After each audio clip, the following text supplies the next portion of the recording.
Chapter 1238. Intuition? As long as he watched closely, he believed that things would go out of control. Maybe he could really take over the 100,000 mulberry gardens. 100,000 mu. That was a mulberry garden worth millions of liang a year. Jianghu could not help but feel motivated. Jianghu thought for a while and decided to take the initiative. They might as well take a risk on it. He soon picked a few precious antiques worth more than 100,000 liang from the shared accounts and went to the governmental office to visit the officer. Unexpectedly, Jianghu failed to meet the officer this time. He waited in the back hall for a long while, but one manager from the mansion of the prefectural magistrate came. The manager was very friendly and showed a smile, saying that the officer had been busy with work and was not free these days. He asked him to return after a few days. Jianghu had a very bad feeling in his heart, and he felt very uneasy. He was able to expand his business to this extent because he was not an idiot. He must be a capable and smart person after all. A smart person's intuition was always very sharp. Like now. Jianghu smiled and said that officer's work was more important, and he would be here in a couple of days. Then he pretended to ask about the case of the Zhao family's traitorous slave, Zheng. When would the trial start? He wondered if he could get someone to pass on the message to him. It would be so annoying if he was not punished badly. The manager did not say anything more. He just smiled, indicating that he had no idea what was going on. Jianghu's heart sank. He had a bad feeling about this. But he could not ask any more. They had no choice but to leave. He needed to have a good discussion with his two sons. If the plan failed, someone needed to take the blame. And they needed to be prepared for this. Jianghu did not hesitate. He decided to push his eldest son, Xiaoxia, to take the responsibilities. He was going to talk about this with his second son, and then he was going to tell his eldest son about this. Jianghu had never thought about whether his eldest son would be willing to do so. He was a father and he had the right to do so. How could he turn him down? He was not going to be a bad son either. Unexpectedly, when Jianghu hurried back to the mansion and returned to the study, he ordered someone to fetch Xiao Yi. The page boy returned and reported, "Old master, second young master is not at the mansion." Jianghu frowned and looked displeased. He is not at the mansion? He has no priorities. Where else can he go? Get someone to find him. Yes, old master. The page boy got startled. He had no idea why old master would be so angry about such a small thing. Soon the page boy returned. Old master, the gatekeeper said that someone from the magistrate's office came and asked second young master to join them. What? Jianghu got startled and snapped. Why didn't you say so earlier? What are you standing there for? Get the housekeeper here. And young master, go now. The page boy panicked and almost got weak in the knees. He staggered and went to find someone. Jianghu said to the housekeeper seriously, "Go to the governmental office and find out why they asked second young master to join them. If there is any news, report it to me now." The housekeeper was at a loss. But he could tell that his master was really anxious. So he nodded and hurried away. If you find any errors, ads pop up, ads redirect, broken links, non-standard content, etc., please let us know reports so we can fix it as soon as possible. Chapter 1239. Trial? Jianghu had been waiting for Xiaoxia to arrive home. He interrogated Xiaoxia and found out that Xiaoxia had gone somewhere else. He had already sent some men to look for him, but they would not be able to find him anytime soon. Jianghu got furious.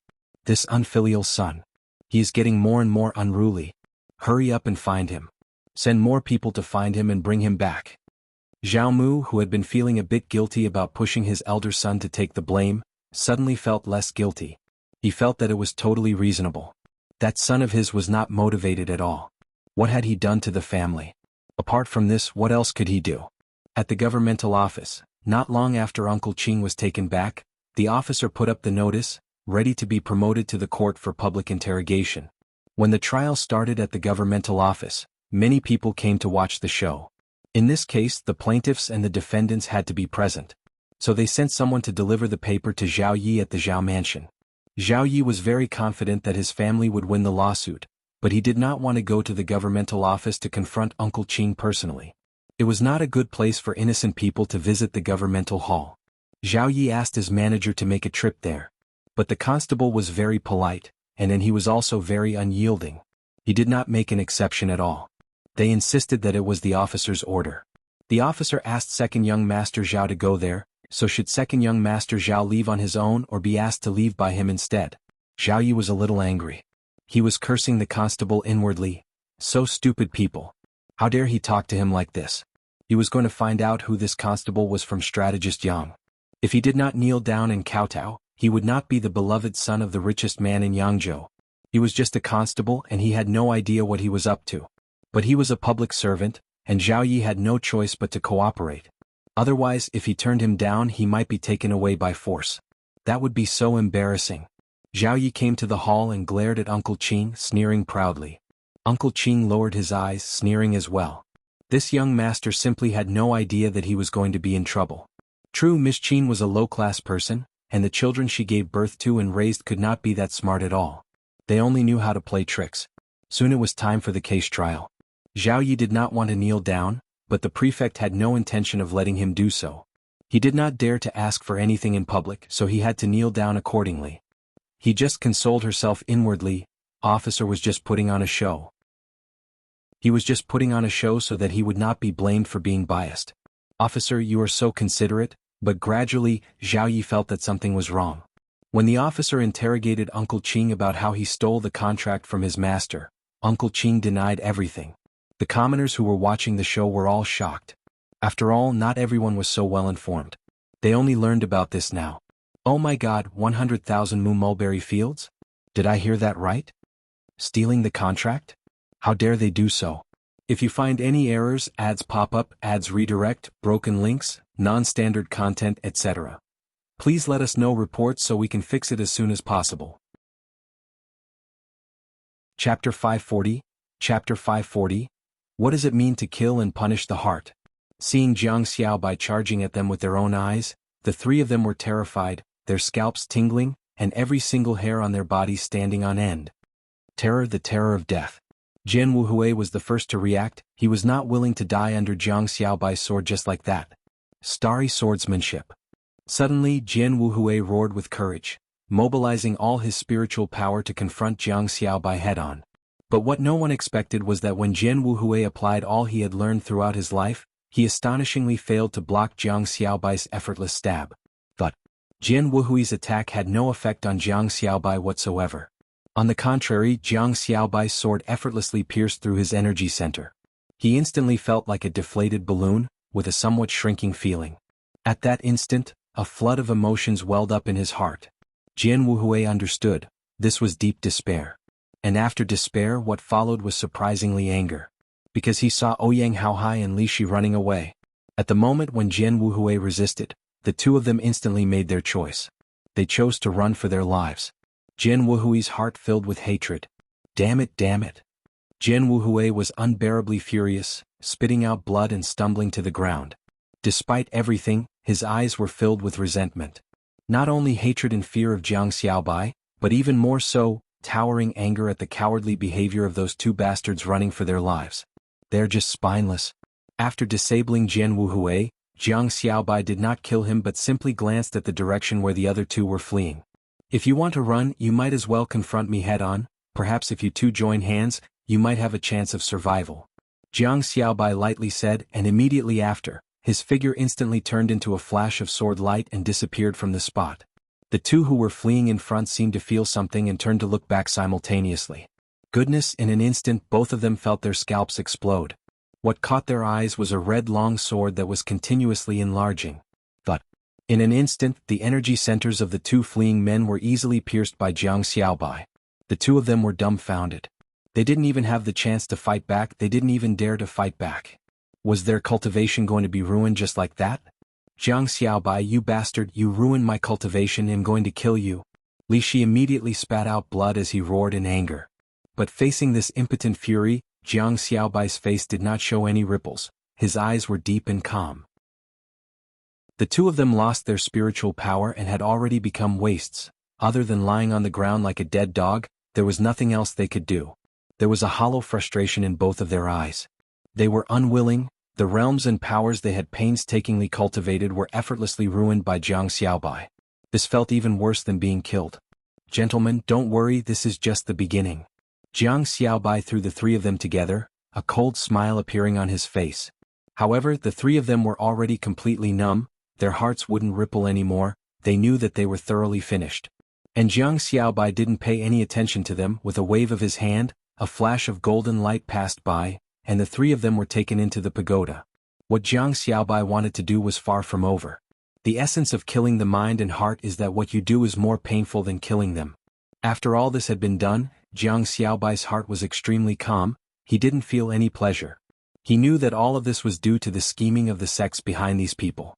Without the backing of the sects, these people amounted to nothing. And since they dared to do this, they should be prepared to bear the consequences.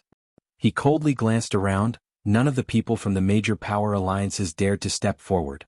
They were shouting just a while ago about wanting to kill Jiang Xiaobai, but now they didn't even have time to run. If even the people from the holy city were not Jiang Xiaobai's opponents, what gave them the confidence? Jiang Xiaobai did not pay attention to this. His level was no longer here, and it was a waste of his feelings to compete with these people. There was no need at all. Different levels, different dimensions, naturally have different feelings. In Jiang Xiaobai's eyes, all these people could be easily erased with a wave of his hand, but he didn't bother to do so. It would be a waste of time and unrewarding. Especially, Jiang Xiaobai took a special look at his reputation panel. Sure enough, his negative reputation had reached over 13,000. What shocked Jiang Xiaobai even more was that his regular reputation was also holding up, already about to break through the 9,000 mark. Moreover, Jiang Xiaobai found that the points generated by these two categories of reputation were not uniform. The gain from this was truly terrifying. It's a bit of a pity there weren't enough people, not enough for me to kill. Jiang Xiaobai sneered.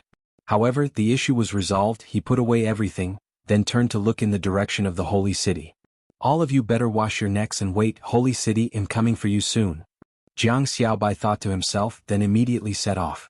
The people from the surrounding alliances had already scattered and fled far away. Who would dare to provoke Jiang Xiaobai? Now they only hoped that Jiang Xiaobai would not chase them. And the events that happen here today have spread outwards at a terrifying speed. By the time Jiang Xiaobai arrived at the pawnshop of White Crane in Cliff City, almost all the people in the northern state knew about it. Such speed. Everyone was shocked. Why was Jiang Xiaobai so strong? He was only at the late stage of dividing the gods. And the spread of the news also represented that Jiang Xiaobai had swept another wave of reputation.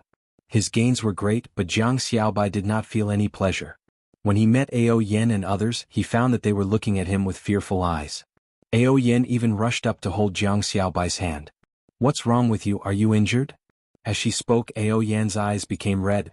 You don't know how worried I was about you. Why did you have to show off alone? Hearing Ao Yan's worries, Jiang Xiaobai's heart finally calmed down a bit, and he also chuckled bitterly at the same time. He gently reached out and stroked Ao Yan's face. Don't worry, I'm fine. Jiang Xiaobai laughed lightly, seeming to be relaxed. Perhaps only in front of Ao Yan and others could he feel much more relaxed. Next, he released Husing from the pagoda, and Husing, having taken some medicine, was more or less back to normal. The moment he came out, his eyes were red, and he clenched his teeth tightly, gripping his fists as he looked at Jiang Xiaobai. Fortunately, he didn't see any injuries on Jiang Xiaobai, and it was only then that he heaved a sigh of relief. At this moment, White Crane appeared on the side. He first looked at Jiang Xiaobai, seeming to feel something, his eyebrows furrowed. And when he saw Husing, his eyebrows were even more tightly furrowed. If you find any errors, ads pop up, ads redirect, broken links, non-standard content, etc. Please let us know reports so we can fix it as soon as possible. Chapter 1241. Zheng family? Uncle Qing was well prepared. He was telling the truth. He accurately hit the core point of gossips, and everyone was listening with interest. They subconsciously believed at least 80% of what was said.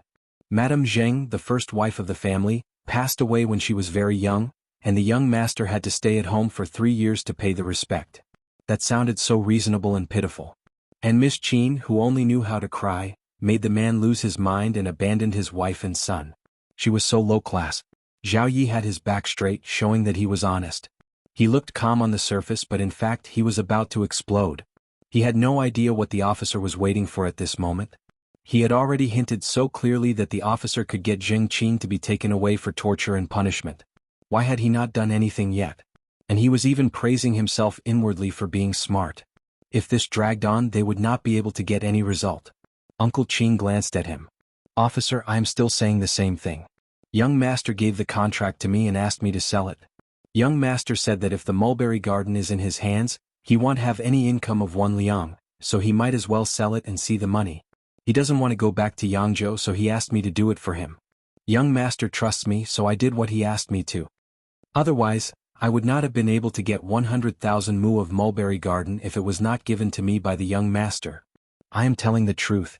I swear that I will never lie to you in public. The officer frowned and snapped. Ridiculous. You think I don't know the economy? 100,000 mu of mulberry field, pick mulberry to raise silkworms, and silkworms to spin cocoons and spit silk. Silk is not cheap. Even after all costs are excluded, 100,000 mulberry garden should have a profit of 700,000 or 800,000 liang, but you said you obtained none? Uncle Qing sneered. You are right, officer, but there is one reason. Zhao Yi suddenly shouted, Officer, this servant is trying to say that he is up to no good. Please don't listen to his nonsense. Uncle Qing sneered. You don't dare to let me tell? Young Master Zhao, are you feeling guilty? Zhao Yi gritted his teeth. You are so cunning. You are just making up stories. Why should I listen to your nonsense? Uncle Qing said, whether it is nonsense or not, I am going to speak out loud. If you are not feeling guilty, you don't have to interrupt me. Officer, please allow me to explain. Officer. The officer glanced at Zhao Yi and said to Uncle Qing, please proceed. Zhao Yi opened his mouth and closed it unwillingly. He did not know if it was an illusion, but when the officer glanced at him just now, he felt a chill down his spine. Thank you, officer. Uncle Qing said angrily, the silk produced in 100,000 mu of mulberry fields is worth more than 1 million liang, but young master doesn't get a single liang every year, because all the silk has been taken away by the Zhao family for free. Everyone was in an uproar. Zhao Yi could not help but say, third brother is from the Zhao family, and you are part of the Zhao family's weaving workshop. What is wrong with your own silk supplying your own workshop? That is the Zheng family's mulberry garden. The Zhao family's properties belong to the Zhao family, but the Zheng family's mulberry garden is left to young master by our old master and Madame Zheng. Young master has a share in the Zhao family's properties, but the Zheng family's mulberry garden belongs to young master alone. Young master Zhao, you can't just have no idea about such a simple principle? If you find any errors, ads pop up, ads redirect, broken links, non-standard content, etc. Please let us know reports so we can fix it as soon as possible. Chapter 1242, Old Story? Uncle Qing's men would never miss this opportunity. How can that be possible? I know the couple from the Zheng family, and the properties they leave to their lineal grandchildren should belong to the lineal grandchildren. How shameless of the Zhao family to take them all.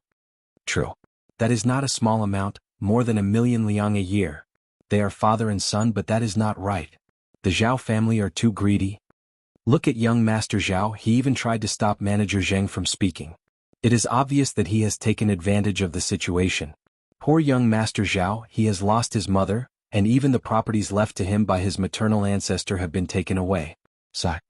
But it is his own family who are taking advantage of him, and he can't say a thing. It was no wonder that he would rather sell it. If he sells it, they can at least get some money. It was no wonder that the Zhao family got so anxious when he sold them out. We can't take advantage of them anymore, can we? That is why the concubine's son is so annoying. He is riding on the lineal son's head. I heard that Ms.Qin hooked up with old Master Zhao a long time ago. She used to be kept as a mistress outside the family. Madame Zheng is a virtuous woman, and she said that to the public for the sake of the Zhao family's reputation. Oh my God, what is going on? Tell me the details. Uncle Qing's words had already surprised the onlookers. In addition, he had bribed those who were scattered in the crowd to keep up the rhythm. The situation was getting out of control. Zhao Yi shouted anxiously, Zheng Qin, don't be a demon. You are lying. The mulberry garden belongs to the Zhao family. Mother is the daughter-in-law of the Zhao family, and the mulberry garden belongs to the Zhao family. Uncle Qing sneered. Second young Master Zhao is just a concubine's son, and the Zhao family doesn't have a concubine's son in charge.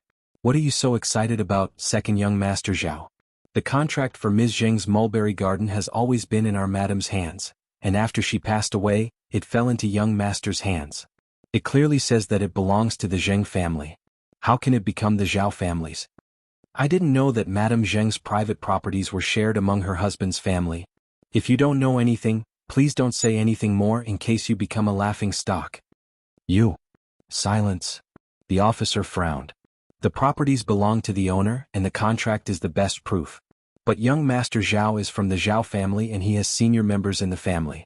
He should not have sold the properties privately. He should have talked with the senior members. Old Master Zhao should have taught him a thing or two. Uncle Qing bowed. You are right, officer. Zhao Yi.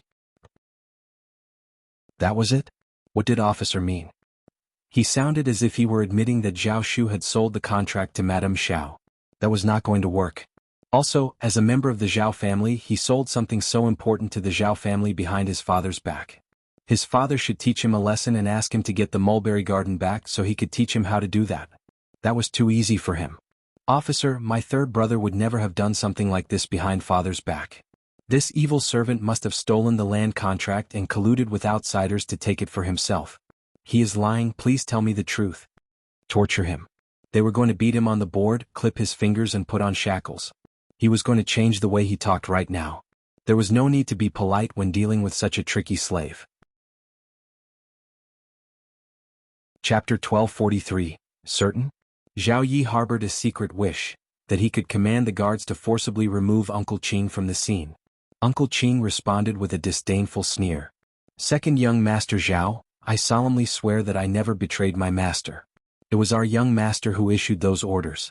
What's your intention in falsely accusing me? Zhao Yi retorted, with third brother absent, you have the opportunity to defend yourself. If you manage to extricate yourself from this predicament, you can take the money and disappear. Where else would I find you? I dare to swear, and what about you, second young Master Zhao? Perhaps we should use the same words with our young master. You make these accusations when he's conveniently absent. Utter nonsense. That's nothing but slander. Enough. The officer intervened sternly, rapping the wooden surface in irritation. This is a serious matter involving millions of liang. Mere words won't suffice. Second young Master Zhao, do you possess any evidence? Zhao Yi hadn't anticipated the prefect's inquiry. He clenched his teeth, suppressing his anger, and replied, Officer, my third brother is not capable of such treachery. It must be this servant. Uncle Qing vehemently protested, Officer, no, it wasn't me. Young Master Zhao, are you absolutely certain? Without a doubt. Uncle Qing sneered once more. And what if that's untrue? Second young Master Zhao might be unjustly accusing us. Fuming and humiliated, Zhao Yi reluctantly agreed with himself that he had to make a difficult decision. Officer, please apprehend Madame Xiao and interrogate her. Zhao Yi muttered to himself about the officer's apparent lack of astuteness, questioning why they were focusing solely on one individual. Hadn't the Xiao family played a part as well? Furthermore, they should be subjected to rigorous interrogation. After some contemplation, the officer concurred with Zhao Ye's suggestion and instructed someone to summon the Xiao family. Sun Qian was among those brought forward. Zhao Yi couldn't conceal his relief. The officer had successfully brought the Xiao family to the scene, and although Madame Xiao was absent, her presence was effectively represented. It appeared that the officer still harbored some bias in favor of her, presumably due to the Zhao family's influence in Yangzhou. Sun Qian vehemently refuted Zhao Ye's claims, much like Uncle Qing, insisting that it was Zhao Shu who had brokered the contract sale. Zhao Yi somehow had the confidence to deny what they said. He did not believe a word they said. Even though he had no evidence, he still believed that it was Uncle Qing who had colluded with the Xiao family to get rid of the contract. He was so shameless that Ms. Zheng's mulberry garden became the Zhao family's. Uncle Qing almost laughed out of anger. Sun Qian did not have the patience to talk nonsense with Zhao Yi. He asked Uncle Qing to get young Master Zhao here so that young Master Zhao would be present. But Uncle Qing was in a dilemma. He expressed that his young master really wanted him to make the decision. He was out of town and he might not be back anytime soon. Zhao Yi cheered inwardly. That was even more true. He even suspected that he had hit the right spot of what he did. Maybe it was Uncle Qing who did it? Zhao Yi, who had gained a lot of confidence, started to speak more straightforwardly. He was driven away by Uncle Qing and Sun Qian, who said that if he made a mistake, he was willing to kowtow to them and apologize to them in public. Sun Qian said immediately, I want kowtow. If you are mistaken, give me 100,000 liang, do you dare? Under such a circumstance, Zhao Yi really wanted to say so. He agreed without hesitation. Then he cupped his hands and said, Please, officer. Use the punishment. Torture this old servant. Chapter 1244, Insatiable? they would divulge the information under duress. As long as they could extract a confession through torture, they would have no further reason to withhold information.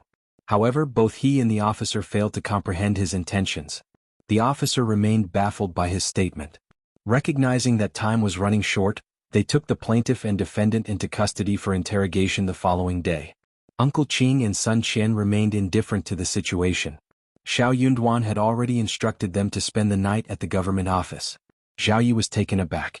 He couldn't help but inquire, "Officer, does this mean?" Was the officer planning to imprison him as well?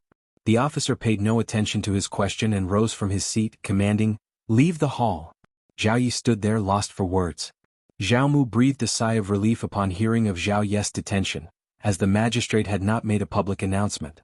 This suggested that there might still be an opportunity to reverse the situation. Perhaps the magistrate was hinting at something. Zhao Mu couldn't help but feel a twinge of dissatisfaction when he thought about the lavish gifts he had distributed earlier. He decided to pay another visit to the prefect.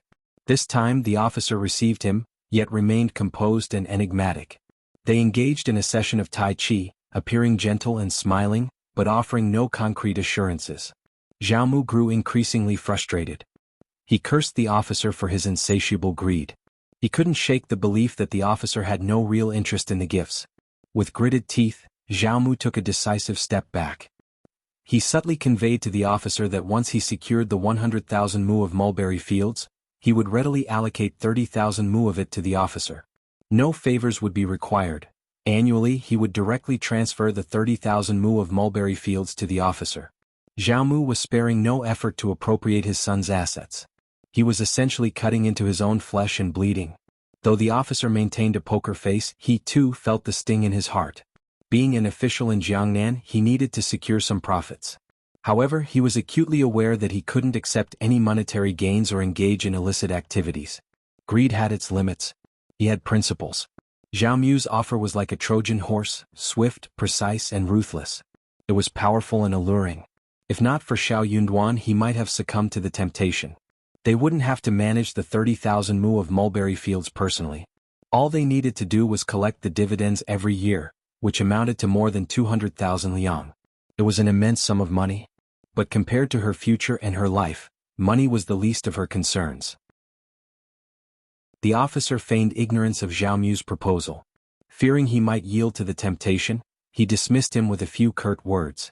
Zhao Mu was left bewildered. Did the officer not grasp the offer, or was he dissatisfied? If he was dissatisfied, that would be unreasonable. What more could he want with such a generous portion? Returning to the mansion, they suddenly realized they had forgotten about their son. She had initially planned to remove her son from the mansion, but she refrained from mentioning it after the officer's taiji fist struck her. It didn't seem quite appropriate to pay them another visit, so Zhao Mu furrowed his brows and abandoned the idea.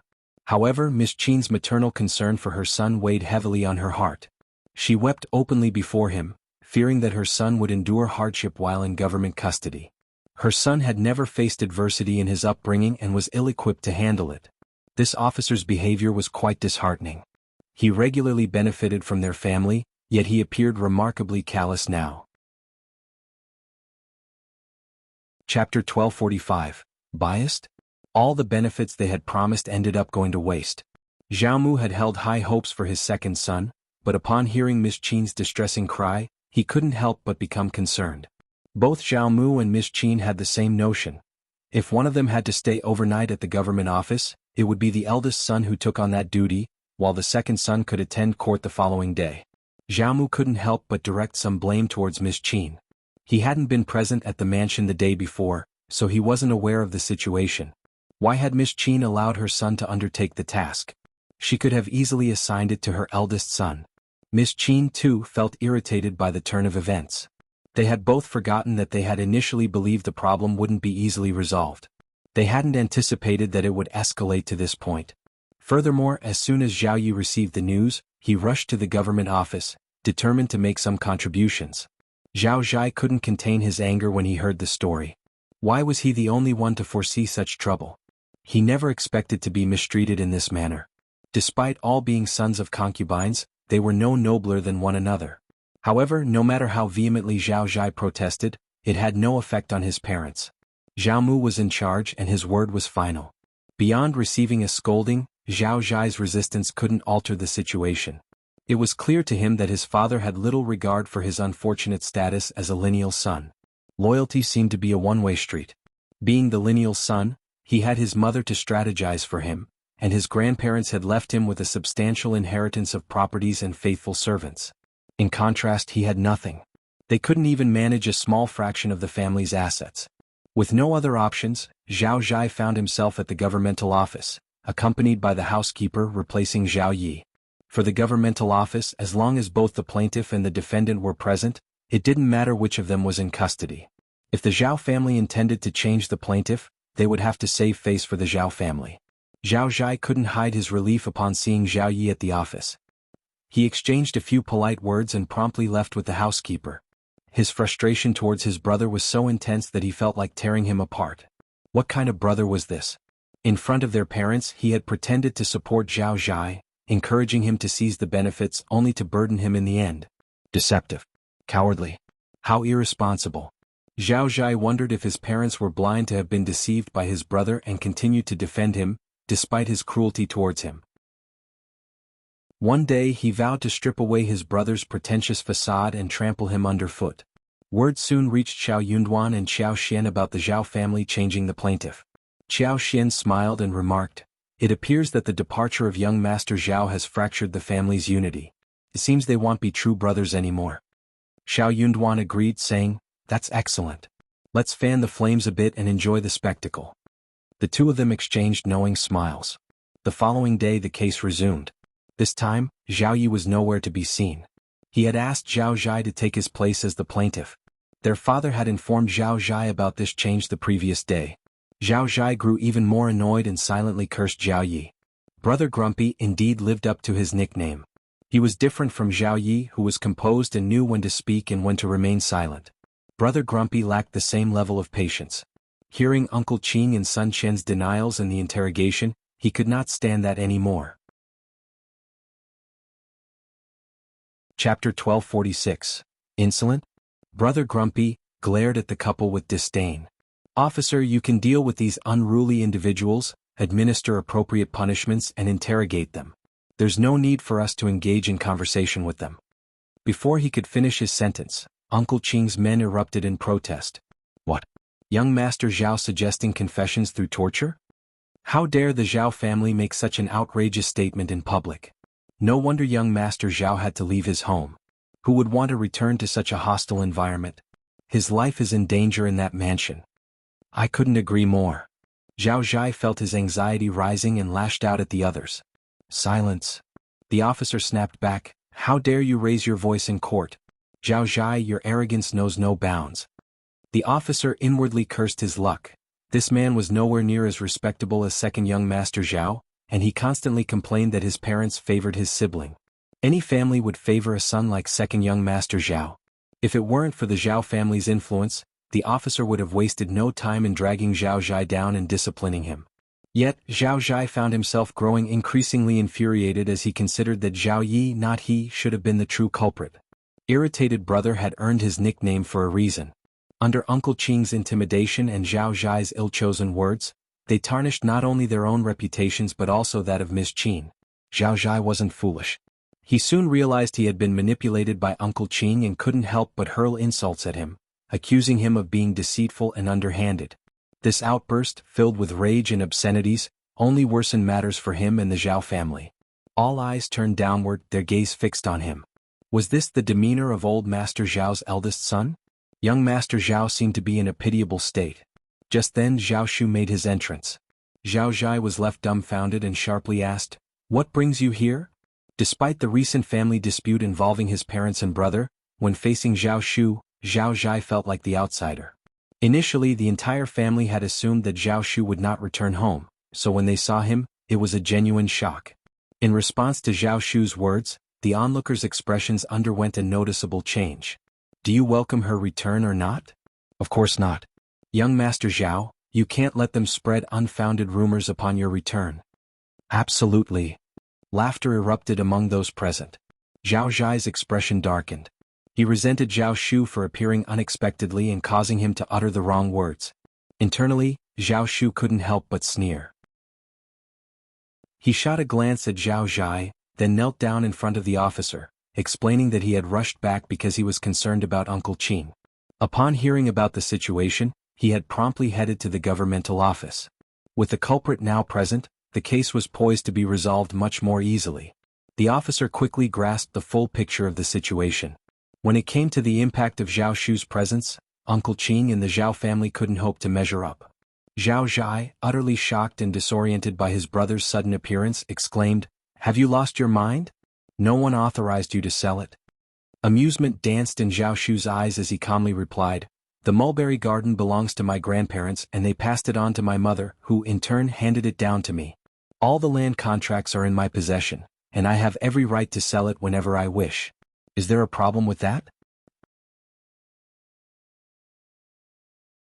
Chapter 1247, Arrogant Son? Zhao Zhai seethed with anger, his voice dripping with frustration as he confronted his cousin. "But you're also part of the Zhao family, the young master no less. Selling the mulberry garden, how can we produce silk for ourselves?" Zhao Shu retorted with a hint of indifference, "You can always buy it." His suggestion was met with a derisive scoff from Zhao Zhai. "You of all people." Zhao Zhai's annoyance remained unabated as he accused, "You did this deliberately." Zhao Shu calmly explained, "Those lands were passed down from our grandparents, and I have every right to manage them as I see fit. I need the money, so selling them is my prerogative. If you wish to purchase them, I can intercede with Madame Qiao on your behalf. Perhaps she might consider selling you half. Are you interested?" Zhao Zhai was left in contemplative silence. Where would he acquire the funds? Finally he sneered, "Just you wait, father will never forgive you." Uncle Qin had managed to gather a group of onlookers, and they began to disperse. "I can't tolerate this any longer. The audacity of that concubine's son. Look at how he treats the legitimate heir, young Master Zhao. They say old Master Zhao is playing favorites. That's preposterous. He has every right to sell what he pleases, doesn't he? Why should he use it to support this unrelated concubine's son? If the concubine's son treated him as a brother, it would be different, but the way he behaves, it seems that neither the brother nor the concubine are decent people." "Exactly. If I were young Master Zhao, I wouldn't stand for such humiliation. We're meant to be a family, but old Master Zhao and the concubine's son hardly deserve to be called that. This is an affront to our dignity." Zhao Zhai seethed with anger and hatred, wanting to retaliate vocally, but he feared the stern reprimands of the officials in the courtroom. So all he could do was shoot Zhao Shu a fierce glare, silently conveying, "Your actions won't go unanswered." He had overlooked the fact that he would become the center of attention. Witnessing this, discontent among the onlookers grew. The officer concealed his inner disdain and taunted her for her perceived foolishness and ineptitude. "Is there anything else you'd like to add to this case?" It was time to bring the matter to a close. Zhao Zhai snorted and directed a pointed glare at Zhao Shu, silently vowing to bide his time and seek justice. He yearned for the day he could present his case and expose Zhao Shu's actions to the family. Although deeply discontented, Zhao Shu, being Zhao Mu's son, couldn't utter a disparaging word about his father or the Zhao family. As a servant, Uncle Qin remained silent. Sun Qian raised her voice, addressing the officer. "Officer, my master has been unjustly accused. I implore you to uphold justice. Must the wealthy and powerful manipulate intermediates like pawns, framing innocent individuals without evidence? Is this what the governmental office stands for? Disregarding the laws of the Qin dynasty and making baseless accusations will erode morality over time, leading to a decay in society's values. Such actions fail to deter wrongdoers or educate the populace. Please render a fair verdict, officer." Zhao Zhai's eyes widened, struggling to comprehend her eloquence. He longed to refute her but lacked the education to do so, sensing that her words were far from complimentary. After careful consideration, the officer turned to Zhao Zhai and declared, "Sun Qian is correct. Those who abuse their influence must face consequences. You shall pay Madame Xiao 10,000 liang as compensation and make a public apology in court. This case is now closed." Chapter 1248, Heartbroken. Zhao Zhai comprehended his meaning and panic gripped him. "Officer, what else do you wish to convey?" Zhao Zhai's heart raced, his fear intensifying. He opened his mouth but choked down his objection. He knew what needed to be done, but he hesitated in the officer's disfavor. Zhao Mu and Zhao Yi were unaware of the situation, resulting in the absence of both father and son. Zhao Zhai was left to bear the burden alone. He reluctantly agreed to pay 10,000 liang as compensation and offer a public apology in court. The 10,000 liang would undoubtedly be covered by the intermediaries. It wasn't his concern. However, when he had to bow before Sun Qian and apologize in the courtroom, Zhao Zhai forced himself to do it, his face turning crimson with embarrassment. He secretly cursed Zhao Yi. Thus, the misunderstanding was resolved, and the Zhao family gained notoriety in Yangzhou. Sun Qian returned to the hostel. Zhao Zhai vented his anger and humiliation on Zhao Shu and Zhao Yi. Zhao Shu was right there and he wasn't going to let him off. As they exited the government office, Zhao Zhai couldn't hold back any longer and stopped Zhao Shu, sneering, "Now that you're back, why don't you return to the mansion? Come with me." They weren't in court, so there was no need to consider Zhao Mu and the Zhao family's face. As for Zhao Zhai, Zhao Shu couldn't care less about him. He sneered as if he had heard something unbelievable. "I told you I'm not returning to the mansion. That's my home where I was born and raised. If I'm not going back, where else would I go?" Zhao Zhai felt a pang of heartache. He hadn't returned to the Zhao family until he was 12 years old, born to a concubine. He simply couldn't find the words. Before he realized what was happening, Zhao Shu and Uncle Qing had already departed in the wagon. Zhao Zhai seethed with anger as he spat in the direction they had departed. He stormed over to the Zhao family's wagon and curtly ordered the coachman to hasten their journey. He needed to return home as quickly as possible. Once they were back at the Zhao family estate, Zhao Shu wouldn't have any leverage over them. They would all be on the same side. In truth, Zhao Mu, Zhao Yi, and Ms.Qin were already aware of Zhao Shu's court appearance. But now that Zhao Shu had openly declared his intentions, Zhao Mu's presence at the court would be futile. The entire Zhao family would suffer public humiliation. There was no point in pursuing it further. The entire household awaited Zhao Shu's return. Ms.Qin seethed with anger, inwardly cursing why this troublemaker had chosen this moment to come back and disrupt her plans. She still held strong confidence in her scheme, believing that as long as Zhao Shu didn't return, she would secure 100,000 mu of mulberry fields. However, Zhao Mu was deeply irritated by recent events. They had given away precious possessions to play with antiques and money, subjected themselves to humiliation in court, and made a mockery of their reputation, all for nothing. Zhao Shu returned to the Zhao family accompanied by Uncle Qing and 8 formidable servants. The moment he stepped into the mansion, the housekeeper ushered him into the main hall, saying, "Old Master and Madame Qin are waiting for you." Zhao Shu shot the housekeeper a cold, disdainful look. "Madame Qin? Is my father married to a second wife?" The housekeeper stammered, "No, no, then where is this Madame Qin about?" Zhao Shu sneered and brushed past him. Inside the main hall, Zhao Mu and Ms.Qin occupied seats on the left and right flanks of the main chair, with Zhao Yi seated on the left side of the main chair. The maids and elderly women stood nearby, holding their breath, their expressions taut with tension. Chapter 1249, Not Your Seat? At a single glance, the servants' faces appeared entirely unfamiliar. "Ungrateful son, how dare you return?" The instant Zhao Mu laid eyes on Zhao Shu, his pent-up anger of days surged forth, causing him to slam the table and shout. Ms.Qin sighed deeply and spoke with emotion. "Third young master, apologize to the old master. How can you wound the old master's heart and undermine the Zhao family's foundation? He is your father. He couldn't care less about me. He wishes me dead. Old master, please refrain from saying such things. Young master is still in his youth and prone to mistakes. If you guide him properly, he can surely change. Perhaps the people around him have influenced him negatively, but it's not entirely young master's fault. He's beyond redemption. Utterly useless. Old master, please calm down. Don't let your anger jeopardize your health. Third young master, say something kind to placate the old master." Ungrateful son. Zhao Shu remained silent. Standing there, Zhao Shu watched the scene with an odd smile on his face. Strangely, he felt no anger, disappointment, or resentment. Instead, he found it all rather absurd. He chuckled. Ms.Qin stiffened, and Zhao Yi furrowed his brow as he quietly observed Zhao Shu. He said nothing, but Zhao Mu erupted. "Ungrateful son. How dare you laugh? Are you trying to infuriate me? You must be jesting. People don't just drop dead so easily. What did you say? Our household lacks rules and ethics. Outsiders would mock us, but you seem unfazed. You must be in good health, so there's no need to worry about losing your temper." "Zhao Mu." Zhao Mu panted, his gaze fixed on Zhao Shu, utterly perplexed by what he was hearing. Ms.Qin shared his exasperation. Had all her efforts been in vain? Third young master, stop this nonsense. Old master is discussing something important with you. Zhao Mu snapped back to reality, realizing he was nearly led astray by this troublemaker. Ungrateful son, we can address this later. Why the rush? Let's adhere to our traditions. With a sneer, Zhao Shu pushed Ms.Qin aside. That is not your seat. Caught off guard, Ms.Qin let out a cry and staggered backward. Were it not for the help of a maid, she might have stumbled.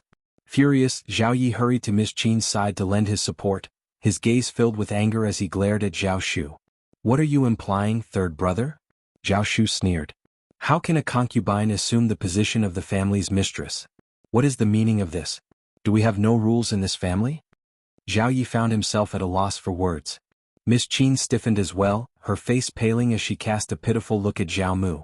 Zhao Mu felt deeply embarrassed. Ever since Ms. Zheng's passing, he had observed that Ms.Qin's stewardship was efficient. He had been living a comfortable life, and Ms.Qin had been ingratiating herself with him. As a result, he had never considered taking a concubine. He had no clue when Ms.Qin had assumed the role of the family's mistress and taken on responsibilities only meant for her. To him it had seemed like a minor detail, unworthy of concern. Chapter 1250. Not on the surface? Ms.Qin sobbed, tears welling up in her eyes. Third young master. Zhao Shu's voice dripped with condescension as he dismissed her. You are but a concubine, with no right to interrupt when I converse with my father. How fascinating. Ms.Qin's complexion grew even paler, and dizziness washed over her. Zhao Yi could no longer tolerate the situation and spoke up firmly. Zhao Shu, do not push us beyond our limits. Zhao Shu's expression twisted with disdain as he retorted, I am not bullying a concubine, I am merely imparting a lesson in decorum. And as for you, have you never been taught proper manners? Who granted you the privilege to address me by my name and raise your voice? You. Ms.Qin had grown arrogant over the years, considering herself the mistress of the household.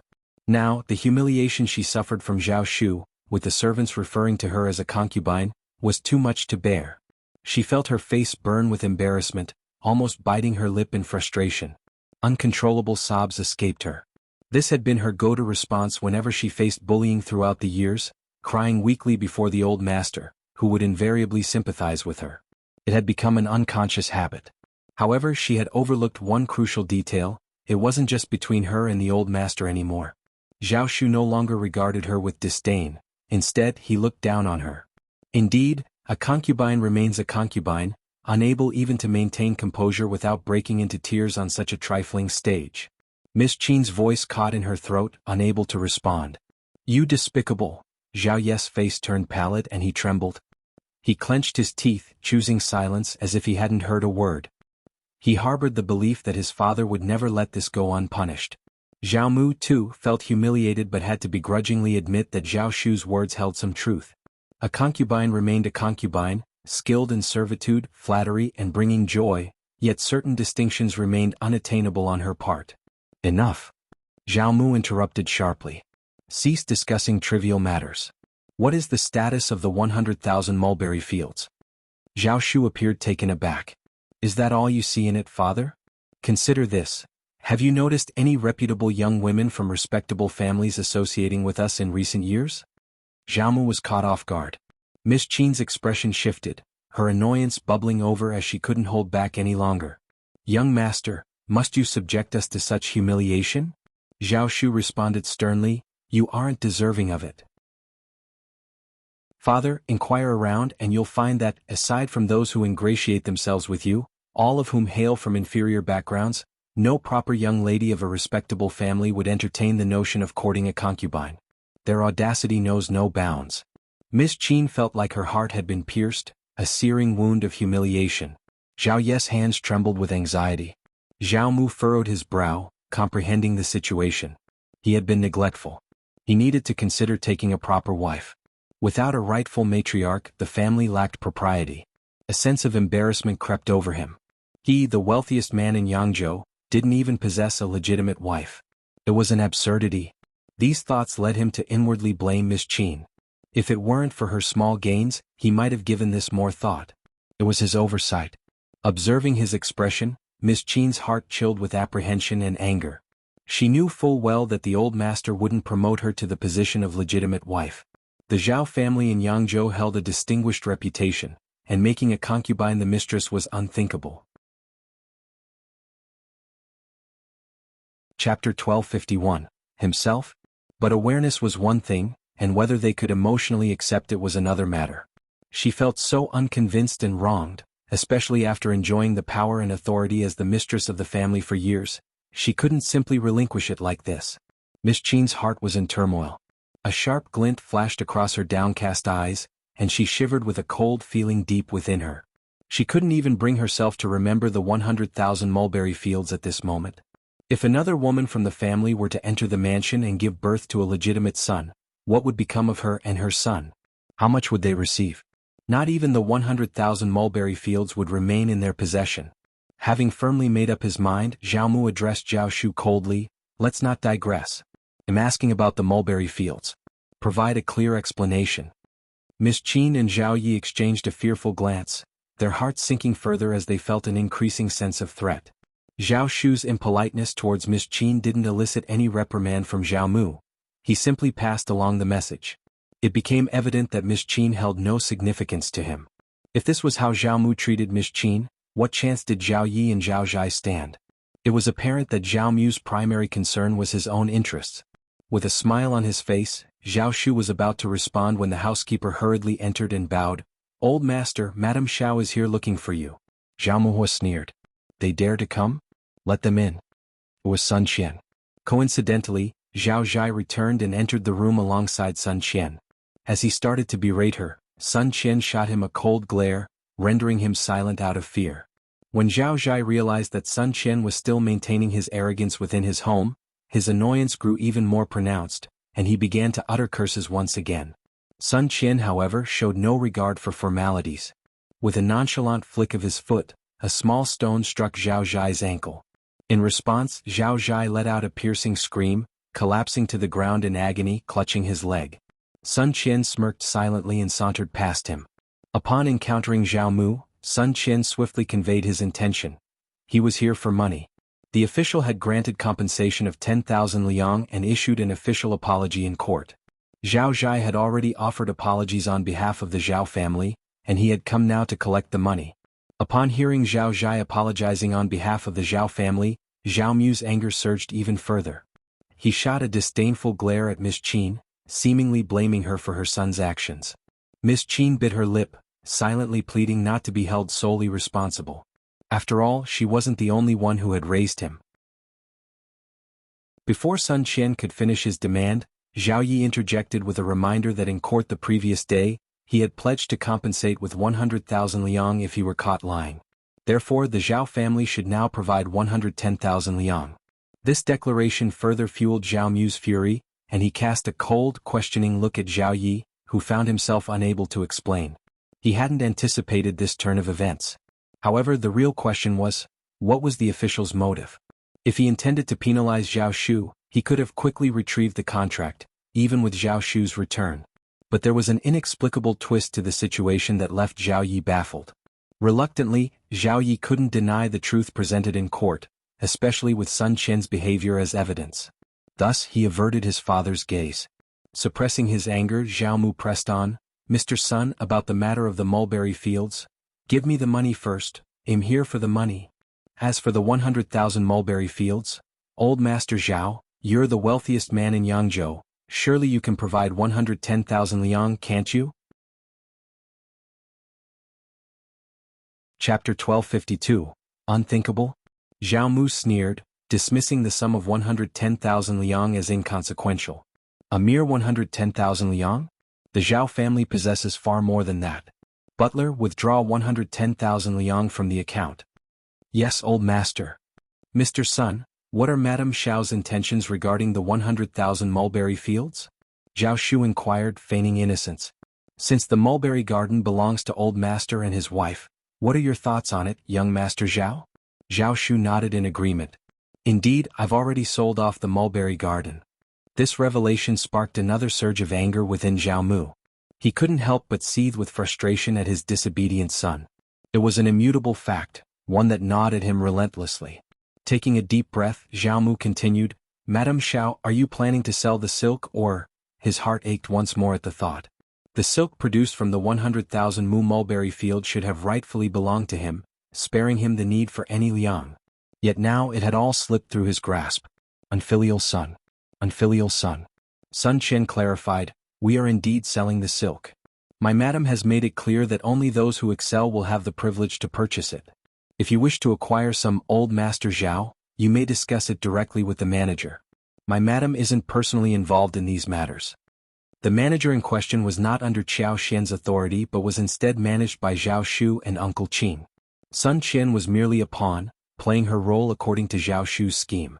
Upon hearing Sun Qian's words, the Zhao family's hearts skipped a beat. Madame Xiao was not personally overseeing such a substantial enterprise? This revelation hinted at the Xiao family's considerable influence. He couldn't even bring himself to contemplate it. This only deepened the apprehension Zhao Mu and the Zhao family felt towards Qiao Xian. They couldn't afford to underestimate Zhao Shu either. Zhao Mu found Sun Qian's tepid response to be deeply dissatisfying. The silk issue gnawed at him, stoking his irritation. However, Sun Qian remained indifferent to Zhao Mu's feelings. Once the money was in his possession, he took his leave. Before departing, Sun Qian patted Zhao Shu on the shoulder and mustered a forced smile. "Old master suggests that young master Zhao pays him a visit when you have the time. We could have a chat." The expressions on Zhao Mu and Zhao Ye's faces shifted slightly. Meanwhile, Ms.Qin ground her teeth in silent frustration, cursing inwardly. This woman had clearly aligned herself with an influential family, explaining her audacity. Zhao Shu graciously nodded, maintaining his smile. "Your kindness is greatly appreciated, old master Xiao. He'll be sure to pay you a visit in the near future." Sun Qian acknowledged the response with a nod before making his exit. With Sun Qian's departure, the pretentious atmosphere surrounding Zhao Mu dissipated. He turned to glare at Zhao Shu, still finding him irksome, though he couldn't vent his anger. Moreover, what would be the point of eliminating him? The 100,000 mu of mulberry fields would never be returned. Zhao Mu had initially harbored thoughts of wresting back control of the mulberry fields from Madame Xiao before Sun Qian's arrival. However, following the encounter, he dared not even entertain such notions. He couldn't afford to provoke the homeowner, given the formidable obstinacy of their servant. Zhao Mu understood all too well that he could ill afford to offend Madame Xiao and her husband. The knowledge that he was Yangzhou's wealthiest individual and the loss of respect from the local authorities was evidence enough of this shift. In the end, the Zhao family found themselves at a loss regarding the mulberry fields, a laughingstock without any recourse. Chapter 1253, Identity? What he needed to contemplate was the significance of silk. The absence of the silk mill would unquestionably leave them in distress, but they couldn't proceed without it. Madame Xiao had recently acquired her own mulberry fields, and old Master Xiao appeared to have a cordial relationship with his estranged son. If this estranged son could negotiate amiably with Ms. Xiao and her spouse, they might secure silk at a more favorable rate. Ms. Qin remained oblivious to Zhao Mu's thoughts, yet she couldn't fathom why Zhao Mu refrained from reprimanding Zhao Shu. "Old master, even if we were to sell the 100,000 mu of mulberry fields, where would the proceeds go?" Zhao Mu's eyes gleamed as he directed his gaze toward Zhao Shu. "Indeed, money." A conservative estimate indicated that 100,000 mu of mulberry fields could yield at least 700,000 liang, accounting for all expenditures. If the mulberry fields were sold in their entirety, the sum would likely exceed 2 million liang, wouldn't it? With such funds at their disposal, they wouldn't need to worry about purchasing silk for the next 3 or 4 years. In reality, despite the vast scale of the Zhao family's workshop, it didn't necessitate 100,000 mu of mulberry fields to sustain its silk production. Zhao Mu had been consistently selling silk sourced from Ms. Zheng's mulberry garden every year. Ms. Zheng was well aware of this, as was Zhao Shu. What course of action should they take? Ms. Zheng was the spouse and her son was still in his formative years. Her parents were no longer alive. Historically, her parents had no male heirs, and the Zheng family had made repeated attempts to adopt them. Fortunately, the Zheng family's standing in Yangzhou was not robust, and Ms. Zheng's parents possessed ample wealth to dissuade such efforts. Nevertheless, Ms. Zheng and her kin had a strained relationship with the clan. It was implausible for Ms. Zheng to oppose her husband. So she chose to turn a blind eye and allow her husband to claim all the profits from the mulberry garden, solely to safeguard her son and herself. As long as the deed remained in his possession, there was still a long road ahead. However, now that Zhao Shu had sold the mulberry garden, Zhao Mu stood to lose all the benefits. Third brother, where is the money from the sale of the mulberry garden? Upon hearing the term unfilial son used to address him, Zhao Shu found it absurd. But the change in his father's demeanor indicated one thing: he was now somewhat afraid of him. He was no longer as nonchalant, casual and indifferent as before. When his father wasn't afraid of him, it didn't concern Zhao Shu. However, now that he wouldn't hold back. Zhao Shu didn't immediately respond. Instead, he turned to Ms.Qin. It appears that concubine Qin hasn't learned when to remain silent or recognized her place. She dares to inquire about matters that don't concern her. Does Ms. Zheng's mulberry garden have any relevance to you? Is the money yours? You are not entitled to the proceeds from Ms. Zheng's mulberry garden. How audacious. Zhao Yi became visibly agitated, his face turning red. Don't go too far. It has consistently been concubine Qin and you who have gone too far. Zhao Shu retorted coldly. Are you attempting to threaten or caution me? You lack the qualifications to do so. It appears both of you have forgotten your true positions. You. How about we share this tale with others so they can pass judgment? Ms.Qin and Zhao Yi were infuriated. Zhao Shu experienced a mix of satisfaction and bitterness. The bitter part was that Ms.Qin and her son had inflicted immense pain on his mother. His mother was deeply hurt. Faced with a woman like Ms.Qin who frequently feigned weakness and tears, his mother couldn't take action against her for his sake, allowing her to do as she pleased. She must have been seething with anger, grief and restraint deep within her heart. Chapter 1254. Ms.Qin's guilt? But in this moment he felt no obligation to concern himself with anything. He had reached his breaking point with the trio, and their dealings with the demon were of no concern to him. He could taunt them without restraint. So what if they were infuriated? So what if Zhao Mu seethed with anger? Did he care? Yet the absence of his mother weighed heavily on him. Ms.Qin was so humiliated that tears flowed freely from her eyes. She turned towards Zhao Mu, her voice trembling with emotion. Master, I've dedicated countless years to your service and given birth to 2 of your sons. I've toiled tirelessly for you and the Zhao family. Haven't I earned some respect? I'm already a grandmother and the shame is too much to bear. Zhao Mu furrowed his brows, agreeing with Ms.Qin. He had always been captivated by her beauty and grace, and he harbored no fondness for Zhao Shu. He shot an irked glance at Zhao Shu. Enough, third brother, enough. Zhao Shu grinned. So you see my point too? You may not consider this pressing, but I believe it's a matter of utmost importance that demands thorough discussion. After all, our family lacks clear hierarchy and rules. We risk being ridiculed and scorned by outsiders, and chaos may befall our family. Grandmother, you say? You're merely a concubine. Who do you think you are? No one addresses you as grandma. When did you become my father's stepmother? Ms.Qin's body quivered, her lips quaking and her face turned ashen. She clenched her teeth to stifle her urge to scream. Inwardly, she seethed with curses, wishing she could tear Zhao Shu apart. Dad, Zhao Shu smirked as he addressed Zhao Mu. I've noticed you have several concubines and you're in the prime of your life. Yet, none of them have borne any children in recent years. It's rather peculiar, don't you think? Could it be that someone doesn't want you to have more offspring? I suggest you investigate this matter. What are you implying, third young master?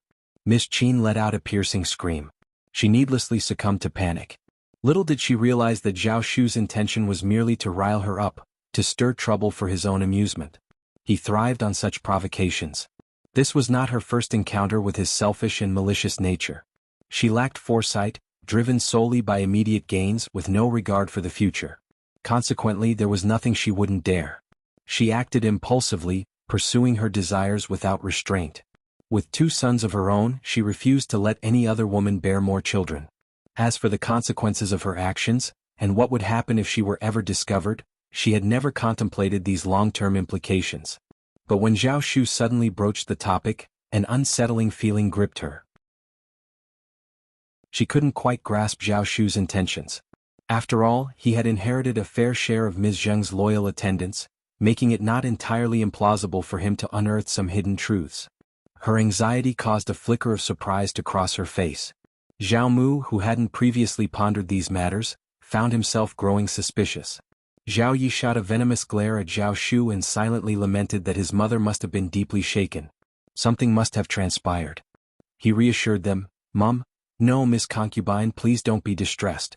I know the kind of people you are and I trust in your character. There's no need for sorrow."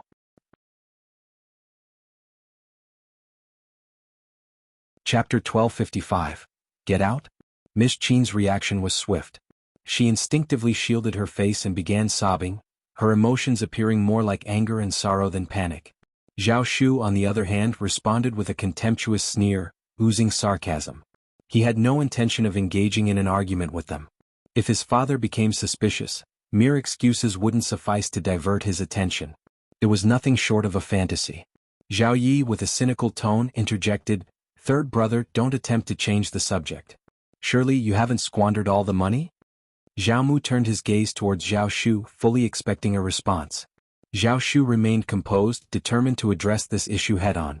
Zhao Yi's unexpected visit held deeper implications, and he wasn't about to let it slide. "It's inconsequential how much money I possess, and it certainly doesn't concern you. Even if I did spend it all, that's my prerogative. What does it matter to you? If you're envious, why not scrounge up a couple of million yuan for yourself? Oh wait, you can't, can you? Because you're penniless." Zhao Yi bit his lip, struggling to contain his anger.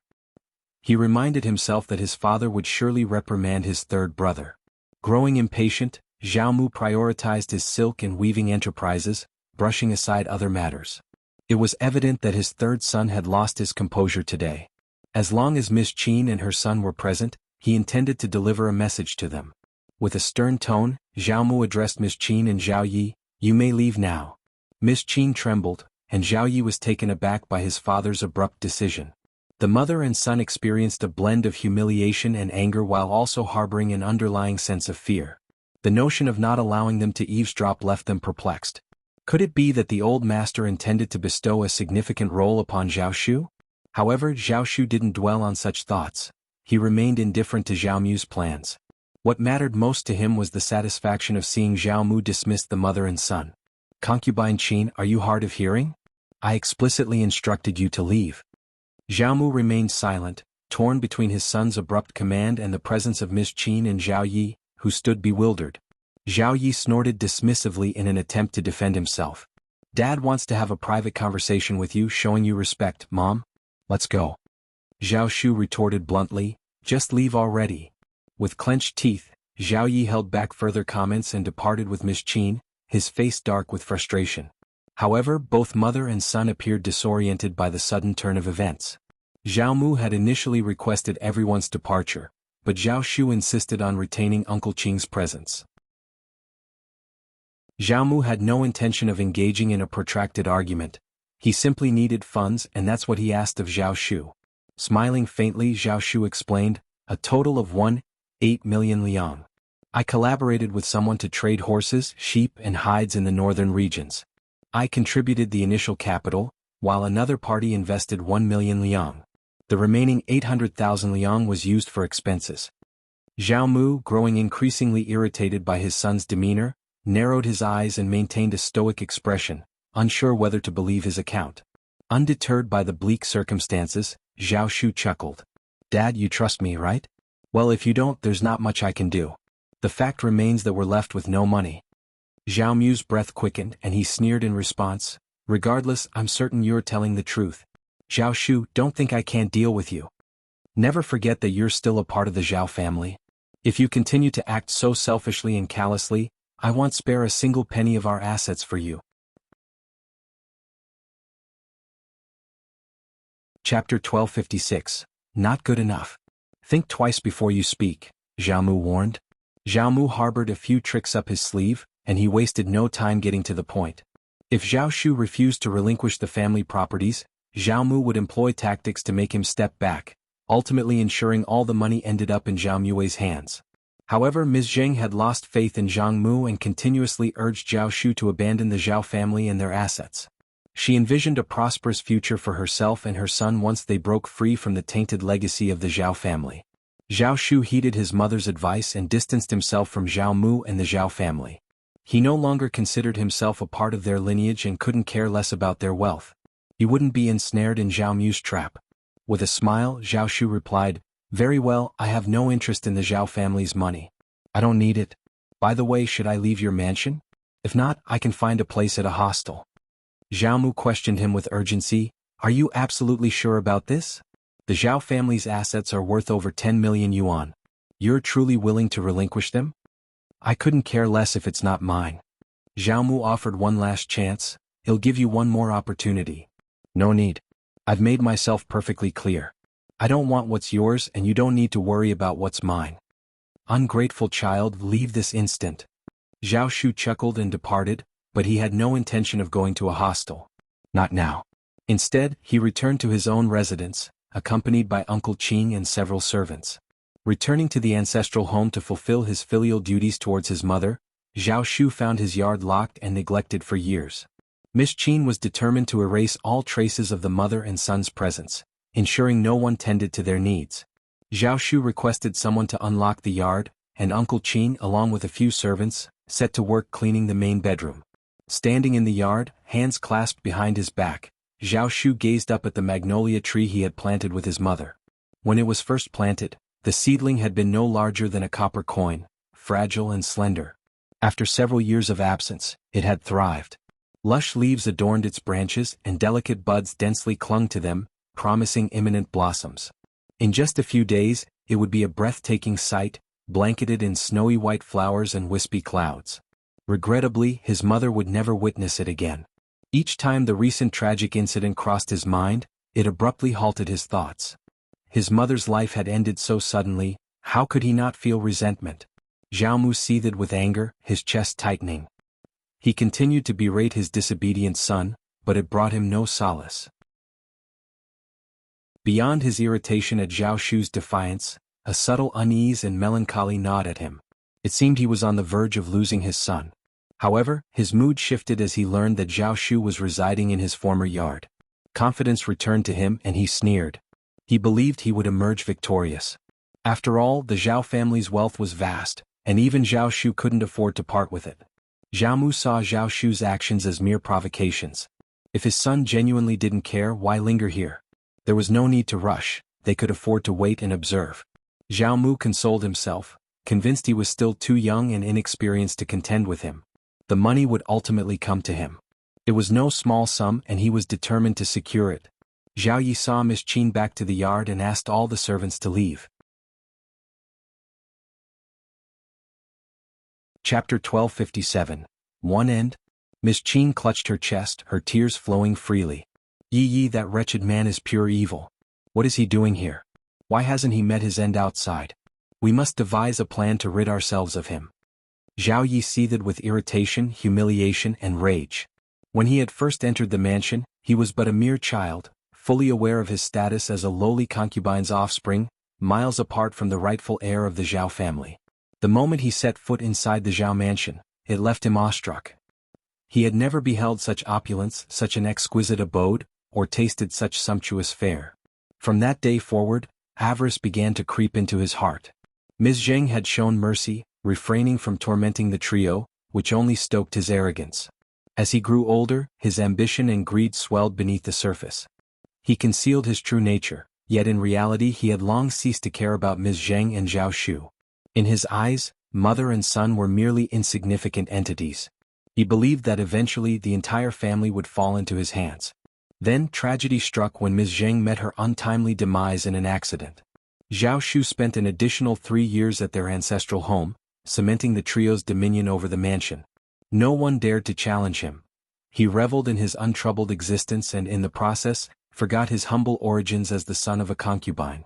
However, the arrival of the legitimate heir shattered his illusions. He couldn't bear the thought of humiliation before Ms.Qin. Yet he concealed his turmoil, for he knew that, apart from being a laughingstock, he had little else to offer. Mother, fret not. Even if the mulberry garden is lost, father will surely recover the money owed to him. The legitimate heir can't outmatch father, can he? If father requests the funds, he'll have no choice but to yield. I truly hope he doesn't. If he doesn't, father will never forgive him and he'll be forced to leave the mansion. A sinister gleam crossed Zhao Ye's countenance. That would be ideal. If the legitimate heir departed the Zhao family and Yangzhou altogether, he would stop at nothing to ensure their separation, reuniting him with his mother. Ms.Qin clenched her teeth. He's not a fool. He wouldn't genuinely incur your father's wrath. The Zhao family is far too prominent, and he knows how to avoid crossing your father. Mom, there's a long road ahead. If he doesn't offend father today, we'll find ways for him to do so in the future. In truth, it doesn't matter if he actually offends father. As long as father deems him unfilial, then he is. What right does he have to claim the Zhao family's assets?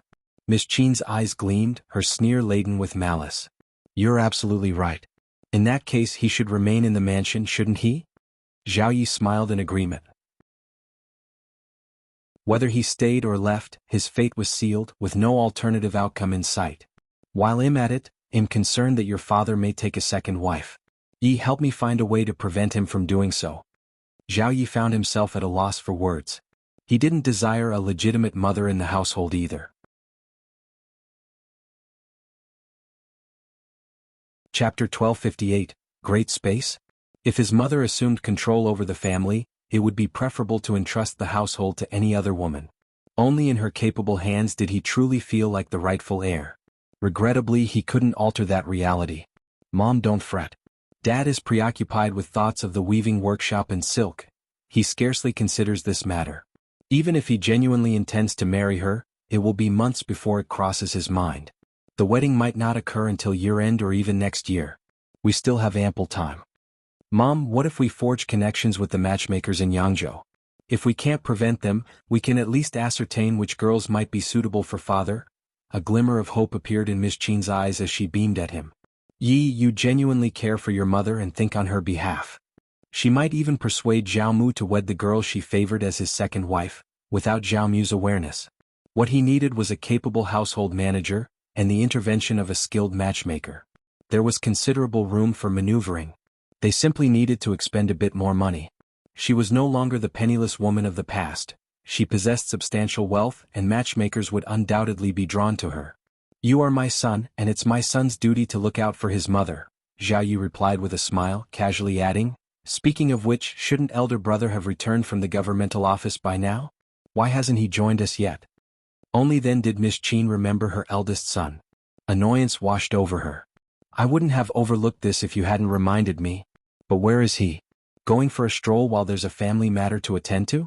How can he be so carefree? Ms.Qin was distinctly displeased. With Zhao Zhai's presence, the three of them would carry more authority than just the two of them. Moreover, Zhao Zhai was a forthright man who wouldn't tolerate any nonsense from Zhao Shu. He might even resort to physical violence. Zhao Shu undoubtedly warranted such treatment. Zhao Yi was consumed by jealousy. Witnessing his mother chastise his elder brother, he found himself defending him and trying to dissuade his mother. As for Zhao Zhai, he had not gone out for a leisurely walk. As Ms.Qin had anticipated, he couldn't wait to return to Zhao Shu's residence and confront him. However, an unfortunate accident had occurred. Ms.Qin had taken a nasty fall, leaving her ankle swollen like a steamed bun. She had to be carried back to the yard, where she lay in bed, groaning and urgently calling for a doctor. Upon hearing the news, Ms.Qin went to visit Zhao Zhai, her heart aching for him as she saw his distress. Ms.Qin found some solace in hearing Zhao Zhai berate Zhao Shu. Later in the afternoon, Zhao Yi paid a visit to Zhao Zhai. Instead of quarreling, the two brothers found common ground in their opposition to outsiders. Zhao Zhai was acutely aware of this fact. However, he soon found himself misled by Zhao Yi once more. After Zhao Yi's departure, Zhao Zhai couldn't help but contemplate seeking revenge against Zhao Shu. A legitimate son? He had no mother, no father, and even his maternal relatives had vanished. So what if he was the legitimate son? He was merely the son of a concubine, and he was determined to make life miserable for the legitimate son, dragging him through the mud. What was wrong with that? By the time he was done, the legitimate son would learn not to trifle with him. But the Zhao family hadn't anticipated that circumstances would change so rapidly. The next day, a representative from the Zhao family arrived, requesting Zhao Shu to pass on the inheritance. They intended to adopt the deceased brother of the clan's leader as the rightful heir. Naturally, Zhao Shu bestowed numerous advantages upon the clan leader, delighting him immensely. Zhao Shu was more than eager to do so. This strategy ensured that he wouldn't be under the direct authority of the senior members and, moreover, allowed him to distance himself entirely from Zhao Mu. Stunned and incensed, Zhao Mu refused to let this scenario unfold. Despite his personal animosity towards Zhao Shu, he couldn't overlook the fact that Zhao Shu was his sole legitimate son. Chapter 1259. Not truth? His sole heir was about to be adopted. How could he be so shameless? The chief and the clan elders produced Ms. Zheng's letter along with the signed evidence. Zhao Mu's face alternated between shades of crimson and pallor, leaving him so embarrassed that he wished for nothing more than to disappear into the ground. He had never anticipated that even Zhao Shu, his own kin, had underestimated the extent of Ms. Zheng's preparation. It was Auntie Qing who had safeguarded the letter, eventually passing it on to Zhao Shu when he made the decision to return to Yangzhou. Without hesitation, Zhao Shu had gone to the clan elders before making his journey back to Yangzhou. At home, he was hailed as a paragon of filial piety to his mother for 3 whole years. Furthermore, Uncle Qing and Aunt Qing stood by him throughout those 500 meters for 3 years, treating the senior clan members with the utmost respect and reverence. Their actions garnered praise from the entire family. Zhao Shu had hinted at offering substantial incentives, so why had the chief and group within the clan not come to his aid? The chief was acutely aware that if he did not assist Zhao Shu, he would expose the contents of the letter to the public, leading to Ms. Zhao's humiliation and potentially tarnishing Zhao Mu's reputation as well. The letter clearly revealed the relationship between Zhao Mu and Ms.Qin. Zhao Mu had harbored affection for Ms.Qin, and she had, at one point, broken off her engagement with her former fiancé, who had tragically passed away within 2 years. While it was an unfortunate accident, Zhao Mu certainly hadn't taken any sinister actions against Ms.Qin. However, there was a glaring loophole that could be exploited to create a scandal. Rumors spread without cost and there was no easy way to counter them. Adding to the complexity, Zhao Mu had fathered 2 sons with his concubines after his marriage. He had even coerced his wife into covering up for him. It was implausible that Ms. Zheng had acted willingly in this matter. With Ms. Zheng now deceased, a great many people would undoubtedly sympathize with her plight. Zhao Mu feared that his reputation would be irreparably tarnished. The entire Zhao family would undoubtedly suffer the consequences as well. It was a situation Zhao Mu was desperate to avoid. With a sneer, Zhao Shu remarked, "Just sign it, old Master Zhao. You already have 2 capable sons and grandchildren. What's the point in holding on to me? You never truly cared for me, did you?" Zhao Mu retorted with a sneer of his own, "If you're no longer my son, don't even think about receiving a fraction of the Zhao family's wealth." This tired argument once again reared its head. Without hesitation, Zhao Shu simply said, "All right." At this juncture, no amount of anger could change anything for Zhao Mu. In the presence of the chief and the elders, Zhao Shu's name was formally stricken from the Zhao lineage, replaced with the designation of brother of the chief. Remarkably, Zhao Shu made no claims on the Zhao family's assets. He made it clear that he would be leaving today. Ms.Qin and Zhao Yi were overjoyed, particularly Ms.Qin, who couldn't conceal her elation. She was poised to take charge of her own family's destiny, a prospect that brought her immense happiness. Zhao Shu did express his intent to claim his mother's dowry, which was explicitly mentioned in her letter as bequeathed to her lineal son. Unimpressed, Zhao Mu sneered, "Since you've been adopted, you can no longer be considered Ms. Zheng's son. Her dowry is no concern of yours." Zhao Shu asserted, "It's entirely reasonable for a woman's dowry to be designated for her children. I'm simply adhering to my mother's wishes in order to safeguard my rights. Don't you believe in your own authority over your dowry? If she stated her intention to give it to me, then it's rightfully mine. Should old Master Zhao refuse, I won't hesitate to report this matter to the authorities." Zhao Mu harbored doubts about his chances of success should he pursue legal action. After all, Zhao Shu possessed Ms. Zheng's written directive, and as he correctly pointed out, Ms. Zheng had the legal right to allocate her dowry as she saw fit, as it constituted her private property, separate from the Zhao family's assets. Chapter 1260. Half? Even though Zhao Shu was not legally recognized as her son, she still had the authority to bestow her dowries upon him if she wished. Ultimately, after some negotiation, Zhao Shu reluctantly consented to claim only half of his mother's dowry. However, he intended to do so today with the chief as a witness, to prevent any potential denial or interference from old Master Zhao.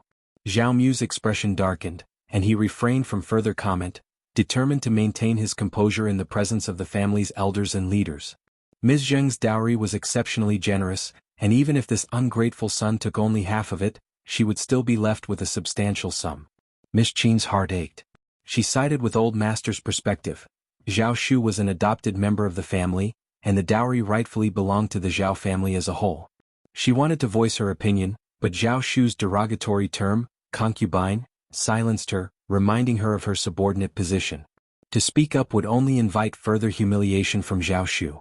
Unexpectedly, when they began to inventory Ms. Zheng's dowry in her chambers and storage area, they discovered it had vanished. It wasn't a complete disappearance.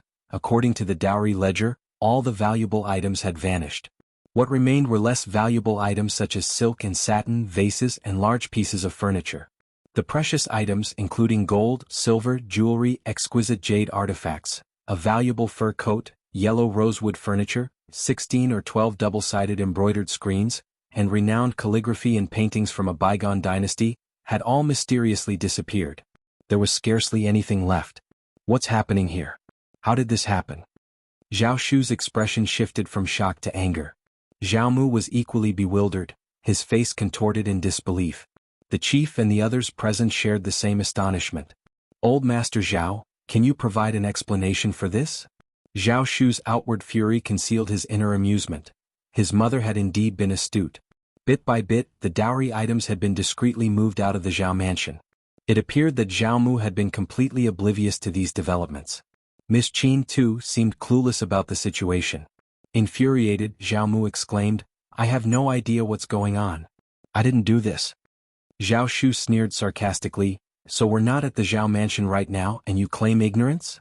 Who has overseen the inner residence all these years?" Instinctively, Zhao Mu turned to Ms.Qin, prompting the chief and the others to follow suit, their expressions laced with suspicion and disdain. How could she have the audacity to pilfer the dowry of the family's matriarch? In their eyes, it was an act unbefitting someone of her limited worldly experience. Ms.Qin never anticipated being accused of such a crime and was visibly taken aback. "I don't know. I didn't do it. I didn't take anything." With a mocking tone, Zhao Shu retorted, "Is that so? Did my mother's dowry simply vanish into thin air? How could I possibly know?" Ms.Qin's anger flared as she replied, "The door has always been locked and no one has ever opened it. How could I have any knowledge of what transpired?" Zhao Shu smirked, provoking her further, "Interesting. So because the door was always locked, no one could have entered, is that your claim?" Frustration surged within Ms.Qin as she exclaimed, "I don't know, but I swear I had nothing to do with it." Panic gripped her as she struggled to make her innocence clear, despite being completely baffled by the unfolding situation.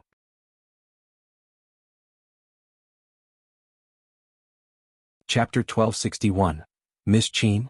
If she couldn't explain clearly, that would be a disaster. Zhao Shu's attention wasn't focused on her. After compelling her to utter some futile words, Zhao Shu addressed Zhao Mu with an icy tone, saying, "There's no use in discussing this further. Old Master Zhao, what are your thoughts on this matter?" What else could Zhao Mu possibly say? The dowries couldn't have vanished without reason. It had to be Ms.Qin. It was either Ms.Qin or Zhao Zhai and Zhao Yi, or perhaps their daughter-in-law. A wave of embarrassment washed over him. "Just grant me a few days." "I'm afraid that won't suffice," Zhao Shu replied coldly. "I'm not interested in your family's affairs. I only want my share. I have no desire to linger here any longer. Hand over my share and he'll have no further involvement. Otherwise, he'll be compelled to report this to the authorities and let them decide."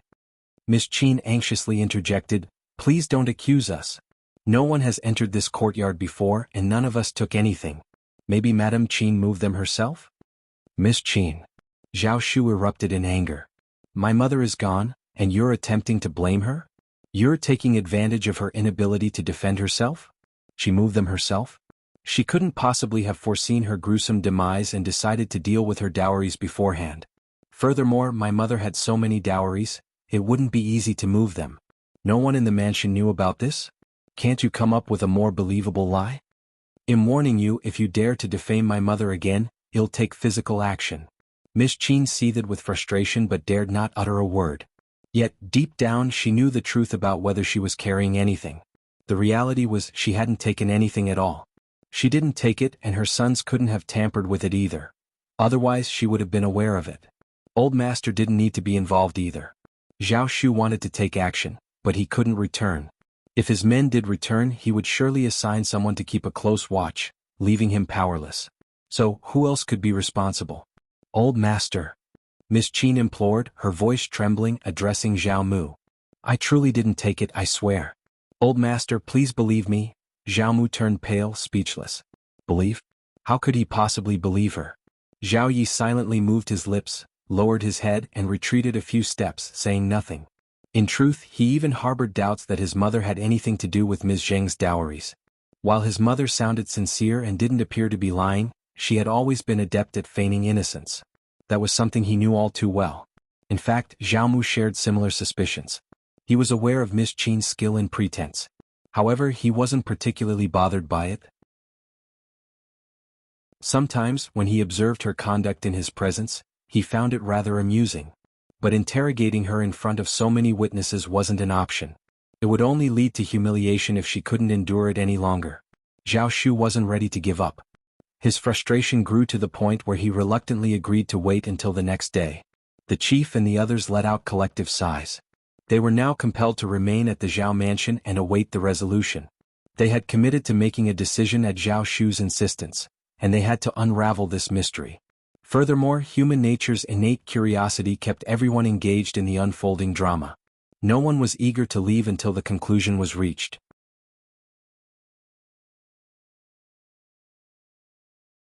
Chapter 1262. Really sad. Zhao Mu confronted Ms.Qin in private and, growing increasingly impatient, pressed her to reveal the truth. Ms.Qin sobbed uncontrollably, struggling to catch her breath as she vehemently denied any wrongdoing. However, her tendency to cry and complain at the slightest provocation, a behavior witnessed countless times before, led Zhao Mu to dismiss her protestations as mere habit. He remained skeptical of her honesty. Frustrated by her continued resistance, Zhao Mu's anger flared, culminating in 2 sharp slaps and an ultimatum: she must confess. Ms.Qin, hands shielding her face, wept bitterly, genuinely distressed this time. She was acutely aware of the trust Old Master had in her. She wasn't lying. Why did no one believe her when she swore by her honesty? Ms.Qin couldn't fathom the disbelief surrounding her. Nevertheless, she possessed a certain resilience. Whether she admitted to any wrongdoing or not didn't matter much in the grand scheme. What truly weighed on her mind was the fact that Zhao Shu held Ms. Zheng's dowry in his grasp, and compensation was scheduled for tomorrow. Even half of the dowry amounted to a considerable sum. The Zheng family owned an impressive 100,000 mu of mulberry fields. While they'd only had them for a mere 3 or 4 years since Ms. Zheng's marriage, they'd managed to amass a significant fortune. Growing increasingly irate at Ms. Qin's persistent tears, Old Master Zhao berated her and ordered her to stay within the premises, forbidding any unwarranted excursions from the yard. He also prohibited Zhao Zhai, Zhao Yi, and their spouses from visiting her. Instead, he summoned Zhao Zhai and Zhao Yi to discuss how to address the situation with Zhao Shu. Zhao Zhai's injured ankle had yet to heal, forcing him to be transported here in a wicker litter. Before Old Master Zhao uttered a word, Zhao Zhai couldn't contain his frustration and let out a string of curses. They derided Zhao Shu as shameless, ruthless, and unscrupulous. Why should they even entertain his money demands? After all, Ms. Zheng's dowries were the property of the Zhao family as well. Though his scolding did nothing to resolve the issue, it did provide a certain satisfaction. Zhao Yu and Zhao Yi, being Ms. Qin's sons, had inherited some of her cunning. One had learned her tricks, and the other had inherited her guile. The 3 of them were left with no option but to tally up the liquid assets from the intermediate and have someone open the storeroom to retrieve the valuables. The following day, Zhao Mu attempted to appeal to familial bonds and urged Zhao Shu to join their cause. If the clan leader and the elderly men were to depart, Zhao Shu might receive his compensation. However, Zhao Shu had no interest in wasting any more time with them. They had to compensate him. Otherwise, he would report the matter to the governmental office, prompting a thorough investigation. Stealing the dowries of the family's mistress was a grave offense. Once the governmental office initiated an inquiry, it would bring disgrace upon the Zhao family. Annoyed and exasperated, Zhao Mu had no choice but to comply.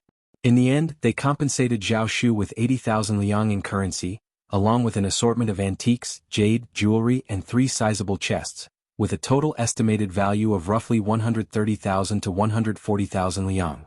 This underscored the immense worth of Ms. Zheng's dowries. The clan leader and the clan elders were nearly incredulous. Without hesitation, Zhao Shu accepted the money and promptly left the Zhao family. He was straightforward, offering the clan leader and the others 10,000 liang and permitting them to select 2 items from the 3 large chests. The clan leader and the elders were overjoyed, treating Zhao Shu as one of their own. They warmly consoled and thanked him. If you find any errors, ads pop up, ads redirect, broken links, non-standard content, etc., please let us know reports so we can fix it as soon as possible. Chapter 1263. Request. Jianghu was wealthy, but his wealth was his alone. He possessed a selfish disposition, offering little benefit to the clan. In contrast, Zhao Shu was far less generous than Zhao Shu. Their haul exceeded 10,000 liang, with each of them potentially receiving 1,000 to 2,000 liang, alongside 2 valuable antiques for emergencies. With prudent management, this windfall could secure the family's well-being for decades. Returning home, Zhao Shu wore a contented smile. That evening they selected 1/3 of the treasures and brought 30,000 liang to visit Xiao Yunduan and Xiao Xian at the hostel. Please accept these humble offerings, Officer Xiao and Madame Xiao. Zhao Shu said, eager yet worried about their response. Officer Xiao, Madame Xiao, I insist, consider these gifts a token of our gratitude. Xiao Xian couldn't help but chuckle. Young Master Zhao, since you acquired these freely, we won't stand in your way. Madame Xiao, please do not feel obligated, insisted Zhao Shu, known for his kind-heartedness, refusing to take back the gifts. Had it not been for Madame Xiao's ingenious plan, we might have left empty-handed. We couldn't have extracted a piece of their wealth before departing. Furthermore, there is another matter I would appreciate your assistance with. Xiao Xian gracefully accepted Zhao Shu's offer, exchanging glances with Xiao Yunduan, who nodded approvingly while accepting the money. Young Master Zhao, we are partners in business, so there's no need to mention it. Zhao Shu sighed deeply. I want my mother to divorce Zhao Mu, but I fear he won't agree easily. Still, I wish to attempt it. My mother and I would rather be interred with my grandparents than have any ties to Zhao Mu. He added with a touch of bitterness, in truth, if I had a choice, I'd prefer to leave the Zhao family and join the Zheng family, but that's not feasible. Understanding the situation, Xiao Yunduan and Xiao Xian exchanged knowing glances. Changing his surname for no reason was out of the question. The Zhao family would never allow it. Furthermore, even if he were to depart from the Zhao family, the Zheng family might not readily accept him. If they did, they would likely demand substantial benefits, potentially even hounding him for more than he could bear. Leaving Zhao Mu was already the best possible outcome for him, considering the circumstances. It appeared that securing a divorce for Ms. Zheng would prove to be a formidable challenge. Zhao Shu mustered a strained smile. I recognize that my request is quite audacious, and the path ahead is far from easy. If Officer Xiao and Madame Xiao happen to have any insightful suggestions, I would greatly appreciate them. If not, we can let it rest. Xiao Xian offered him a sympathetic glance. The constraints of ancient customs were beyond their control. After some contemplation, Xiao Yunduan chuckled. Let's give it a shot. Those IOUs you possess might prove to be valuable. Zhao Shu was taken aback. Xiao Xian had already caught on to Xiao Yunduan's plan, smiling as she elaborated, my husband is onto something. Those IOUs can be leverage. It all hinges on whether old Master Zhao is more inclined to part with his money or divorce. I believe young Master Zhao, you can anticipate his choice, right? Zhao Shu's face lit up with hope. He nodded and grinned, indeed, why didn't I think of that? His attachment to his wealth is undeniable. If you find any errors, ads pop up, ads redirect, broken links, non-standard content, etc., please let us know reports so we can fix it as soon as possible.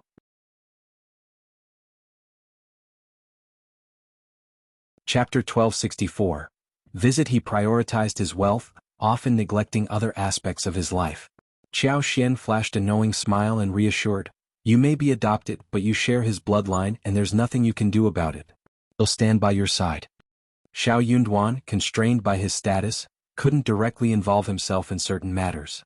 He couldn't even visit the vast 100,000 mu mulberry fields, leaving Xiao Xian to handle it alone. Zhao Shu expressed his deep gratitude and guilt as he felt the gifts he had brought were inadequate. He vowed to make it up to her next time. After Zhao Shu departed, Xiao Xian and Xiao Yunduan pondered the situation. Xiao Xian relished the idea of getting involved in Zhao Mu's troubles. The more miserable Zhao Mu became, the happier she felt. She was determined to make the most of the generous gift from Zhao Shu, not wanting to disappoint him. Xiao Yunduan wasn't worried about their actions.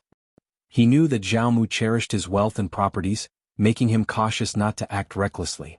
However, he suggested, let's have Sun Qian and Sun Bai join us. Both Xiao Yunduan and Xiao Xian had complete confidence in Sun Qian and Sun Bai due to their reliable skills. The next day, Qiao Xian, accompanied by Sun Bai and Li Xia, paid a visit to the Zhao family. Upon hearing that Madame Xiao, the owner of the 100,000 mulberry fields, had come, Zhao Mu was pleasantly surprised. He assumed Qiao Xian was interested in the silk production from the mulberry fields and went out to personally welcome her. Qiao Xian, considering that Madame Xiao might feel uncomfortable being alone, paused and requested someone to fetch Ms.Qin to keep her company. But when he remembered that Ms.Qin was just a concubine, Zhao Mu hesitated. Madame Xiao might be infuriated if a mere concubine served her. He couldn't help but berate himself for forgetting such a crucial detail. In the grand hall, Zhao Mu treated Qiao Xian with utmost politeness. Zhao Mu couldn't conceal his surprise at how young Qiao Xian appeared. He covertly observed her and noted her exceptional demeanor. She spoke with confidence and showed no signs of fear, compelling him to treat her with due respect. Please do not take offense, old Master Zhao, Xiao Xian responded. I am truly honored, Madame Xiao. It is a privilege for the Zhao family to host you. You are most welcome, Madame Xiao, Zhao Mu replied, exchanging pleasantries. Qiao Xian's courteous manner further convinced Zhao Mu that she had come for the silk. The silk produced from 100,000 mu of mulberry fields was substantial, and he was the primary customer, making it a logical assumption. With her presence, Zhao Mu believed he held the upper hand in the situation, allowing him to remain patient and discern her intentions. Zhao Mu felt a sense of assurance, internally smirking at what he perceived as a woman's inability to maintain control. He couldn't fathom why old Master Xiao had entrusted a decision of this magnitude to someone like her. Unaware of Zhao Mu's thoughts, Qiao Xian sensed his prideful demeanor. She wondered about the source of his self-assuredness. After a brief moment, Qiao Xian smiled and said, Old Master Zhao, I am here upon someone's request, and I have a matter of great significance to discuss with you. It pertains to that person's private life, so I implore you, Old Master Zhao, to remove any irrelevant individuals from our conversation. If you find any errors, ads pop up, ads redirect, broken links, non-standard content, etc., please let us know reports so we can fix it as soon as possible.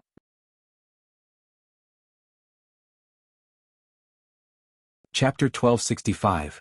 Angry Zhao Mu's eyes widened in surprise, caught off guard by Qiao Xian's unexpected revelation.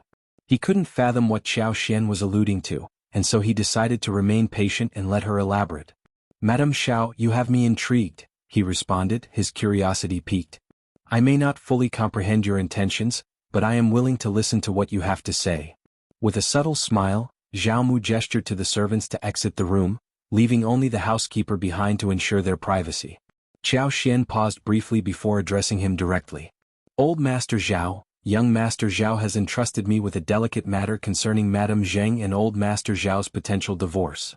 Zhao Mu's initial reaction was one of disbelief, and his face turned crimson with a mixture of anger and humiliation. The fact that an outsider like Qiao Xian was privy to such a sensitive family matter implied that his own son had divulged everything about their family affairs, intensifying his sense of shame. Madame Xiao, this is going too far.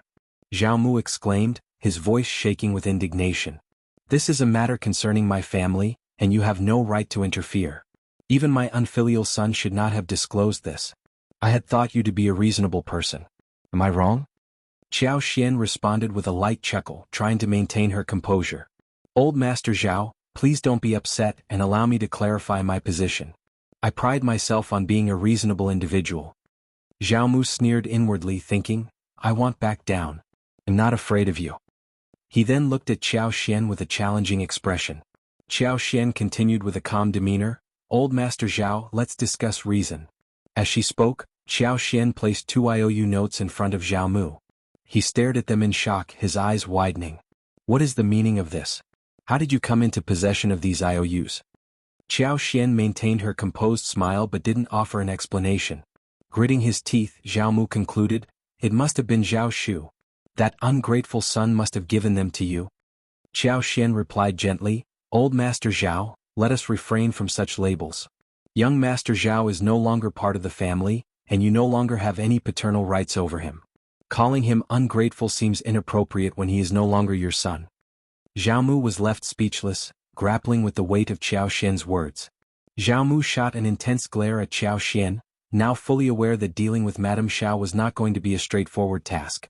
Madame Xiao, he began, attempting to salvage the situation, perhaps it would be wise for us to maintain some semblance of mutual respect, considering our potential future interactions. Your silk business aligns with our workshop's interests, as we are the largest in Yangzhou. Cooperation could be mutually beneficial. What are your thoughts on this, Madame Xiao? Qiao Xian responded with a serene smile. Indeed, I have no immediate concerns about selling silk. Yangzhou can serve as a hub for distribution to other regions. If I don't sell all my goods this year, there's no harm in carrying them over to the next. My financial gains remain secure. Isn't that right, old Master Zhao? However, Jianghu couldn't ignore the stark reality that shutting down their workshop for an entire year was simply unfeasible. Doing so would jeopardize the Zhao family's standing as the wealthiest entity in Yangzhou. Although he seethed with anger, Jianghu was cognizant of the fact that he had limited options when dealing with Qiao Xian. She was frustratingly making a valid point. What is your proposition? He finally inquired, his voice strained. I've been approached by young Master Zhao to facilitate a divorce on behalf of his mother. If old Master Zhao were to provide me with the necessary divorce documents, wouldn't everyone stand to benefit? Qiao Xian suggested. Jianghu considered her proposal carefully before responding, his patience wearing thin. Silk, is that your only condition? I assure you we can meet your silk supply needs and offer them at market prices. Qiao Xian's tone grated on his nerves, but Jianghu had no choice but to continue the negotiations. If you find any errors, ads pop up, ads redirect, broken links, non-standard content, etc., please let us know reports so we can fix it as soon as possible.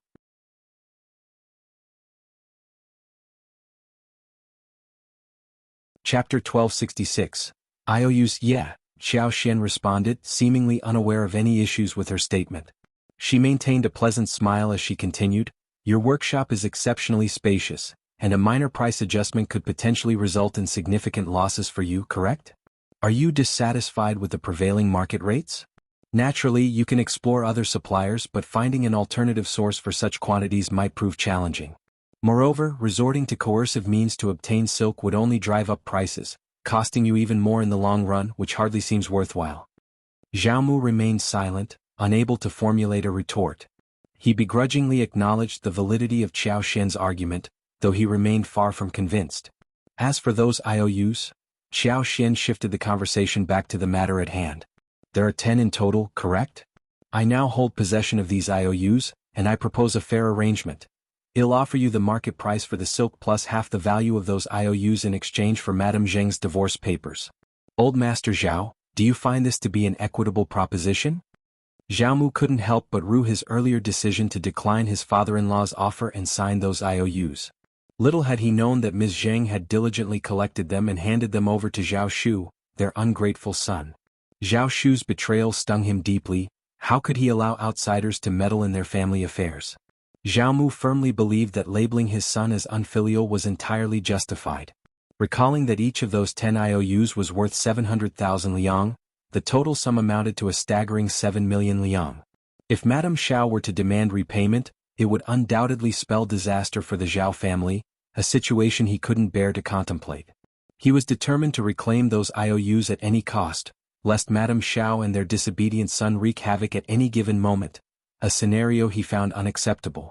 Just as Jianghu was about to voice his concerns, Qiao Xian swiftly interjected. Old Master Zhao, I prefer straightforward dealings and dislike haggling. I've made what I consider to be a very sincere offer. If it doesn't meet your expectations, I won't press the matter further. Reluctantly, Jianghu held back the words he had been poised to speak. Although they had only just met, Jianghu could already discern the young madame's resolute temperament. If she made such a statement, she seemed entirely capable of following through with her intentions. What worried him most was that he couldn't afford to take such a gamble. With 7 million liang in IOUs and the prospect of obtaining a divorce paper in exchange for half that amount, 3,500,000 liang, it was undoubtedly an attractive deal. Madame Xiao had displayed a remarkable level of sincerity. However, Xiaomu had never accepted the burden of this 7 million liang debt. To him, it was a trifling sum, and even being required to pay 10,000 liang would have been a humiliating ordeal. They should never have offered the money in the first place, but it was too late for regrets now. Yet what alternative did he have? Xiaomu wrestled with his inner turmoil. While Xianxia calmly sipped her tea, Butler Zhao stood there in a state of bewilderment. Eventually Xiaomu gave in, his voice resigned. "All right, I will provide you with the 5 million liang, the divorce paper and the IOUs. Old Master Zhao, you are indeed a straightforward individual. It's no wonder you've been able to amass such wealth. In that case, I'll give you 2 days to prepare, and after that, we'll settle the transaction." Xianxia agreed, her demeanor still composed. Inwardly cursing his predicament, Xiaomu forced a smile and replied, "Very well, but I may not have that much money readily available. Could I offer something else as collateral?" Xianxia nodded graciously, "Of course, as long as the collateral holds an equivalent value." Agreed. With that, Xianxia rose from her seat and offered a parting smile. "All right, old Master Zhao, you can make your preparations. I won't take up any more of your time. Goodbye." Through gritted teeth, Xiaomu replied, "Thank you, Madame Xiao. If you find any errors, ads pop up, ads redirect, broken links, non-standard content, etc., please let us know reports so we can fix it as soon as possible."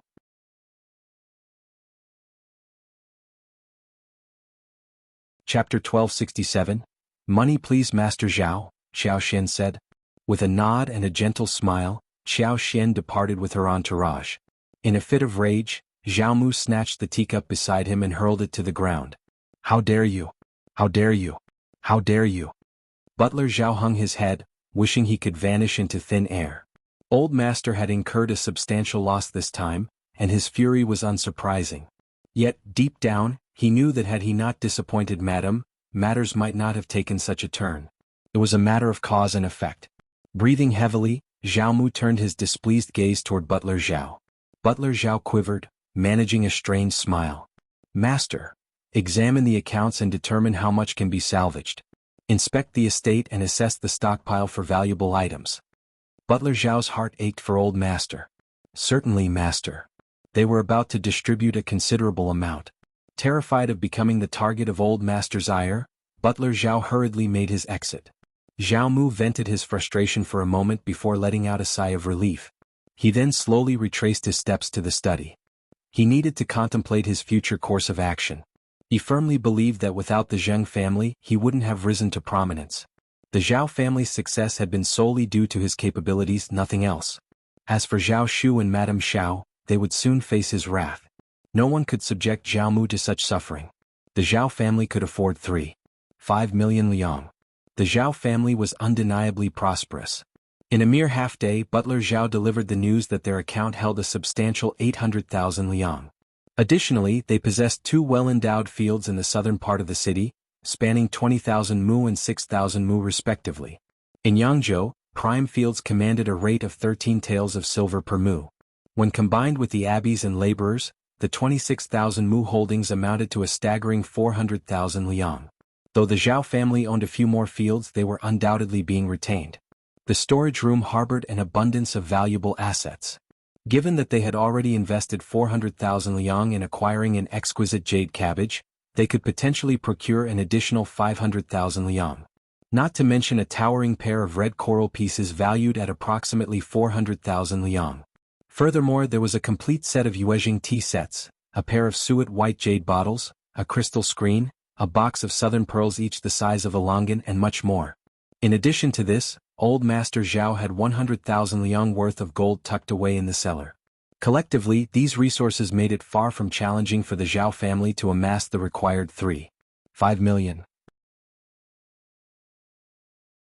However, as he contemplated this extensive list, Old Master Zhao couldn't help but feel a pang of sorrow.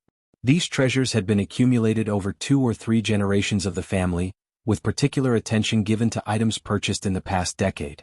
Each piece had been meticulously chosen for its quality. The idea of parting with them all at once was undeniably heartbreaking. Yet, Old Master Zhao momentarily lost sight of the fact that these valuable possessions shouldn't have been his to begin with. The Zheng family's funds rightfully belonged to the Zheng family, and he had benefited from them without restraint. Now it was merely a matter of returning a portion. Zhao Shu had not taken undue advantage of him. Both Zhao Yu and Zhao Yi were well aware of Zhao Mu's actions within the household. Even Zhao Yi, known for his pretense, couldn't conceal his discomfort upon learning that his father was expected to provide such a staggering sum. The same sentiment was amplified in Zhao Zhai. That's exorbitant. That scoundrel has crossed the line, Dad. 5 million liang is no small sum. Many families in Yangzhou have less than that. Is he not afraid of overreaching? Doesn't he realize he might choke on his greed? If you find any errors, ads pop up, ads redirect, broken links, non-standard content, etc., please let us know reports so we can fix it as soon as possible.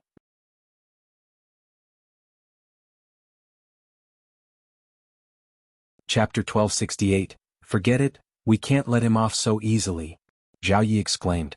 Dad, that's too much. 3,500,000 liang is not a small amount, and we need time to deal with it, right? How can we ask for so much all at once? Zhao Mu's heart skipped a beat. His second son was right. This way they could carefully strategize and delay as much as possible. Handling this matter slowly would be more prudent in the long run.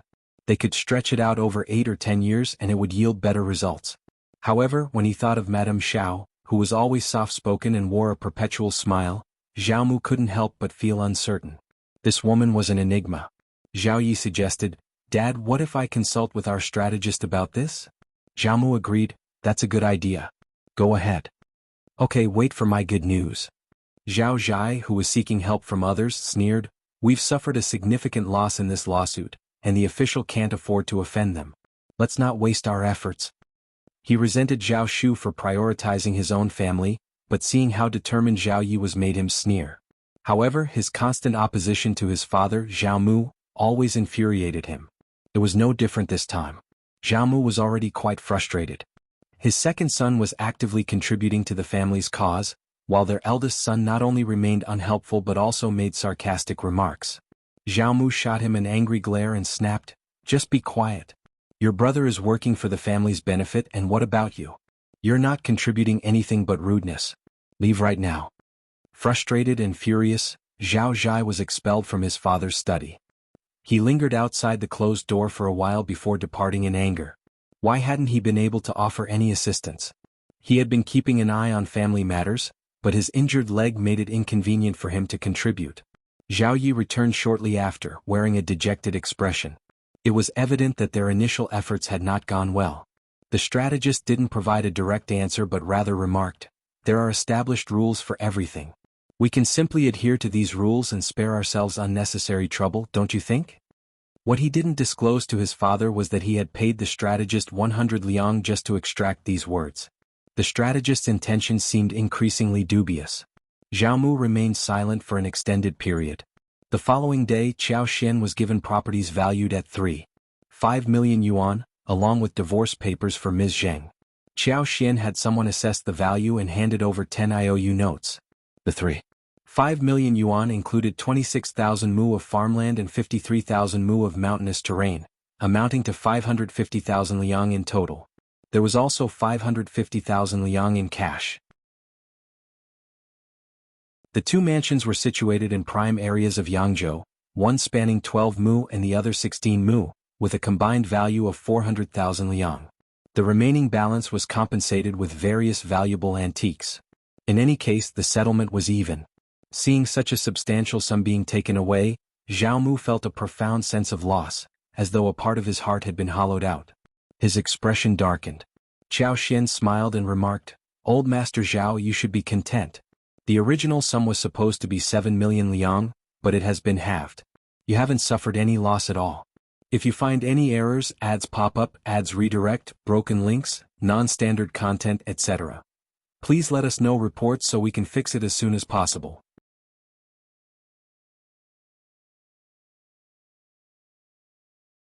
Chapter 1269. Content. You should be grateful that young Master Zhao is such a devoted son. He willingly exchanged 3.5 million liang for his mother's freedom, showing his dedication to the Zhao family. Zhao Mu's expression darkened even further. His son's actions had betrayed him terribly. How could this be considered an act of filial piety?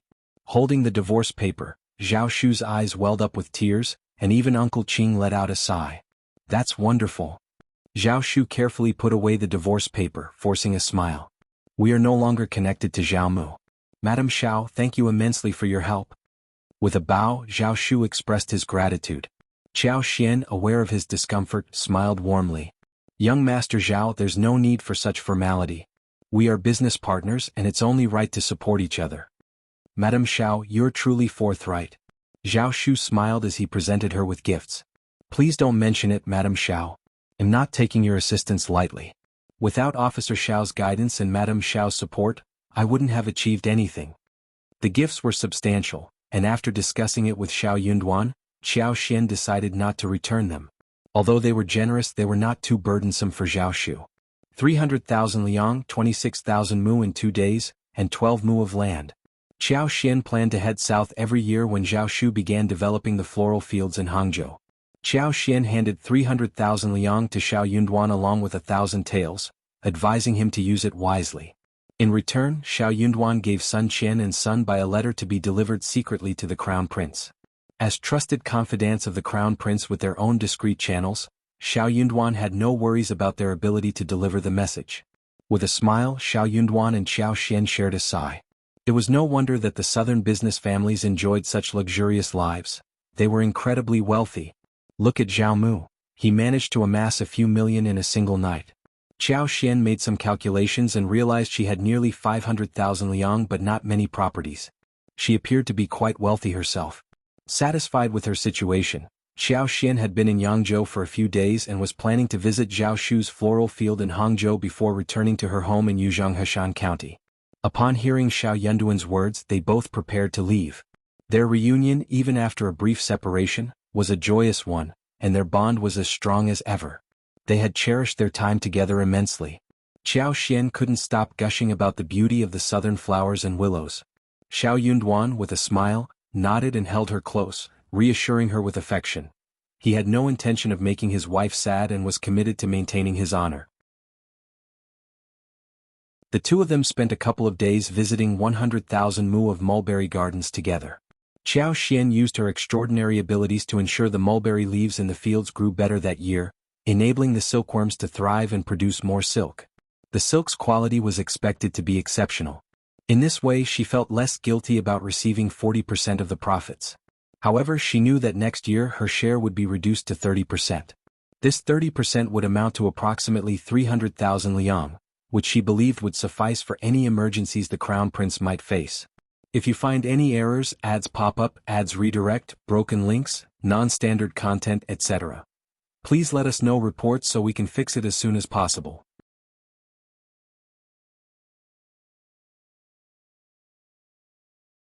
Chapter 1270, Hangzhou. 2 days had come and gone, and during that time, Qiao Xian and Xiao Yunduan had spent an entire night together, reluctantly preparing to bid each other farewell. Qiao Xian cherished the unique dynamic between herself and Xiao Yunduan. Despite their physical separation and individual pursuits, they found solace in supporting one another whenever they could. This approach, they believed, was the key to sustaining their relationship and allowing it to thrive in the long run. All she desired was to find comfort in herself, a solace that would enable her to lead a fulfilling life after their impending separation. In Yangzhou, there were numerous tasks that required her attention, including the relocation of Ms. Zheng's grave, tending to the vast 100,000 mu of mulberry gardens, and establishing a tea plantation across 50,000 mu of land. Qiao Xian had requested Zhao Shu not to accompany her to Hangzhou but to remain in Yangzhou with Uncle Qin, assisting in managing these two estates. She pondered the fact that Aunt Qin was in Hangzhou and considered traveling there with her. Zhao Shu contemplated this for a moment and, after careful consideration, decided against joining them. He understood the importance of avoiding any hint of impropriety. Officer Xiao was still stationed in Yangzhou, and it wouldn't be appropriate for him to keep Madame Xiao company. Despite the strong bond between Madame Xiao and Officer Xiao, the threat of baseless rumors loomed large. People tended to believe that where there was smoke, there was fire, and these rumors could be harmful without any basis in reality. It was an unexplainable situation, and Zhao Shu was relieved that he chose not to accompany them. Meanwhile, Xiao Yunduan was not just idly staying in Yangzhou. He had a demanding itinerary that required him to visit numerous cities in the south. So, once Qiao Xian departed and their personal affairs were settled, he was ready to fully immerse himself in his work. Zhao Shu had been grappling with whether or not to report the management of the two estates and the mulberry garden to Officer Xiao. However, it became clear that Officer Xiao had little interest in these matters. They planned to share this information with Madame Xiao upon their reunion. With that, Zhao Shu went about attending to his own responsibilities. Meanwhile, there was entertainment to be had at the Zhao family's residence. The loss of such a significant sum of money had left Zhao Mu deeply unsettled. Both Zhao Zhai and Zhao Yi kept their distance, fearful of provoking his anger. Zhao Mu couldn't help but contemplate meeting Qiao Xian and finalizing the contract. He believed that some level of amicable rapport should exist between him and Madame Xiao, given the substantial wealth he was parting with. Madame Xiao had stated her commitment to paying the market price, and she appeared resolute in her decision. Yet, the urgency of signing the contract weighed on his mind. Once the workshop commenced operations, there would be no turning back. The ramifications of any delays were too significant to contemplate. This year he might not succeed, but he planned to purchase fields for mulberry tree cultivation. In the following years he would acquire silk, ensuring he was not as vulnerable as he currently felt. Zhao Mu set out to locate Madame Xiao, only to discover that she had departed Yangzhou. He wondered if and when she would return, though doubts lingered. The managerial responsibilities rested firmly in someone else's hands. Zhao Mu couldn't help but feel ignored by Madame Xiao, who hadn't spared him a moment's thought. She had entrusted the management of the vast 100,000 mu of mulberry fields to the manager.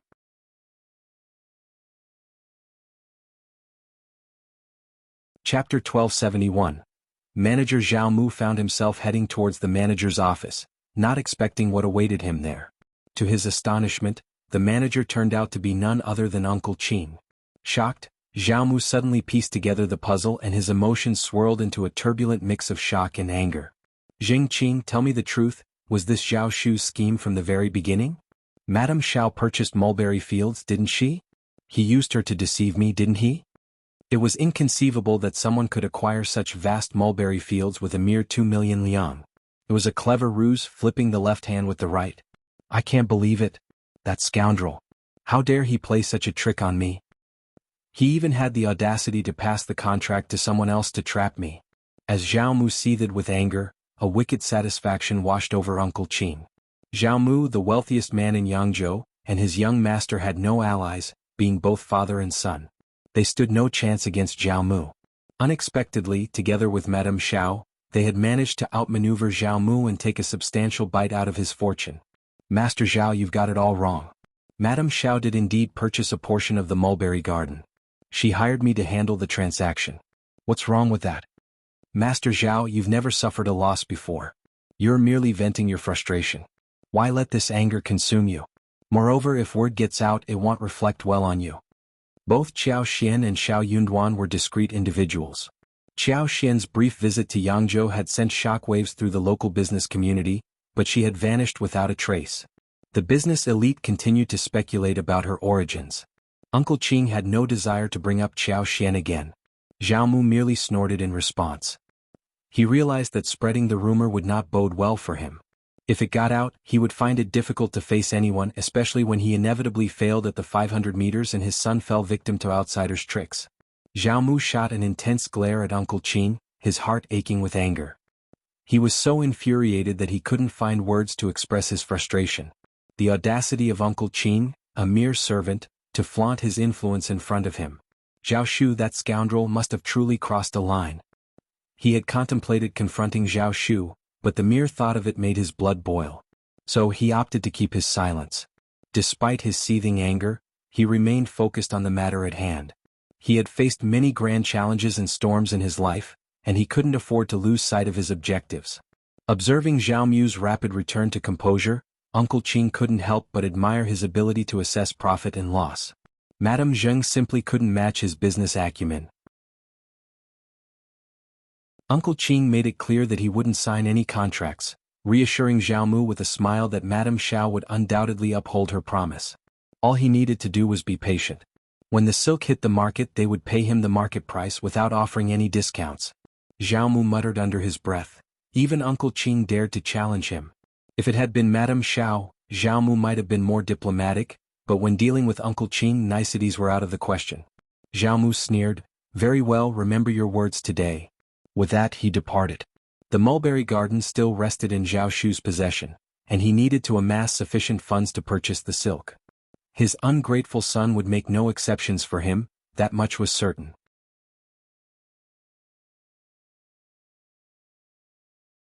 Chapter 1272. Shock. Xiaomu's heart ached once more as he reviewed the billing check. He knew he had to find a way to rectify this situation. So, he decided to approach Ms.Qin, who was currently under his restriction. However, Ms.Qin was not at all inclined to cooperate. She had been grounded this time, and she wanted nothing to do with the matter. Initially she hadn't given it much thought. After all, she had been managing the mansion for many years and had her trusted confidants. She didn't dare to venture out herself, but she had assumed that her maids and aunties could go out and handle her son's affairs. Unfortunately, none of her plans had panned out. None of her servants could leave the premises, and they couldn't come up with any convincing excuses to do so. Furthermore, her son and daughter-in-law were nowhere to be found. Ms.Qin was growing increasingly anxious. However, her anxiety turned to joy when Old Master made an appearance. She felt a sense of pride, knowing that Old Master cared for her deeply. She couldn't help but wonder what the future held. She decided to make Old Master happy so she could broach the topic with him. Ms.Qin had always taken great care of herself, and her frail appearance seemed to attract the affection of men.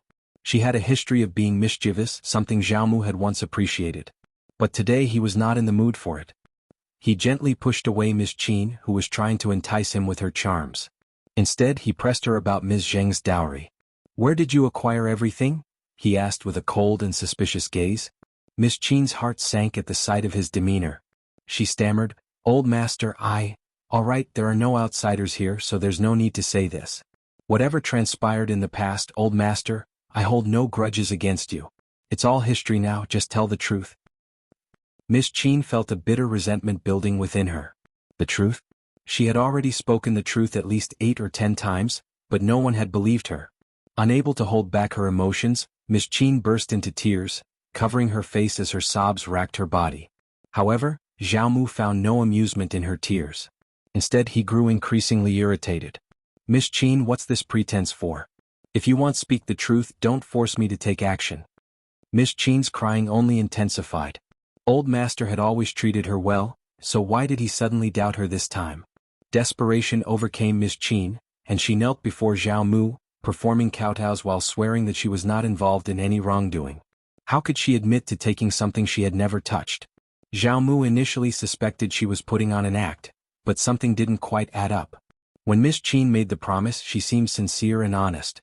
She had no reason to conceal the truth at that moment. As Xiaomu probed for more details, his expression changed as he recalled Madame Xiao's schemes, and he nearly lost his temper. He had failed again. Ms. Zheng must have had a change of heart and taken her own dowries back. She had likely been slowly moving her belongings out of the mansion, hoping no one would notice. That bitch. Neither the mother nor the son could be trusted.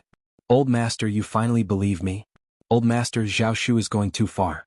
He swindled so much money from you, we must reclaim it from him," Ms.Qin exclaimed. Xiaomu let out a disdainful snort. Reclaim it? How could she recover what she had already given away?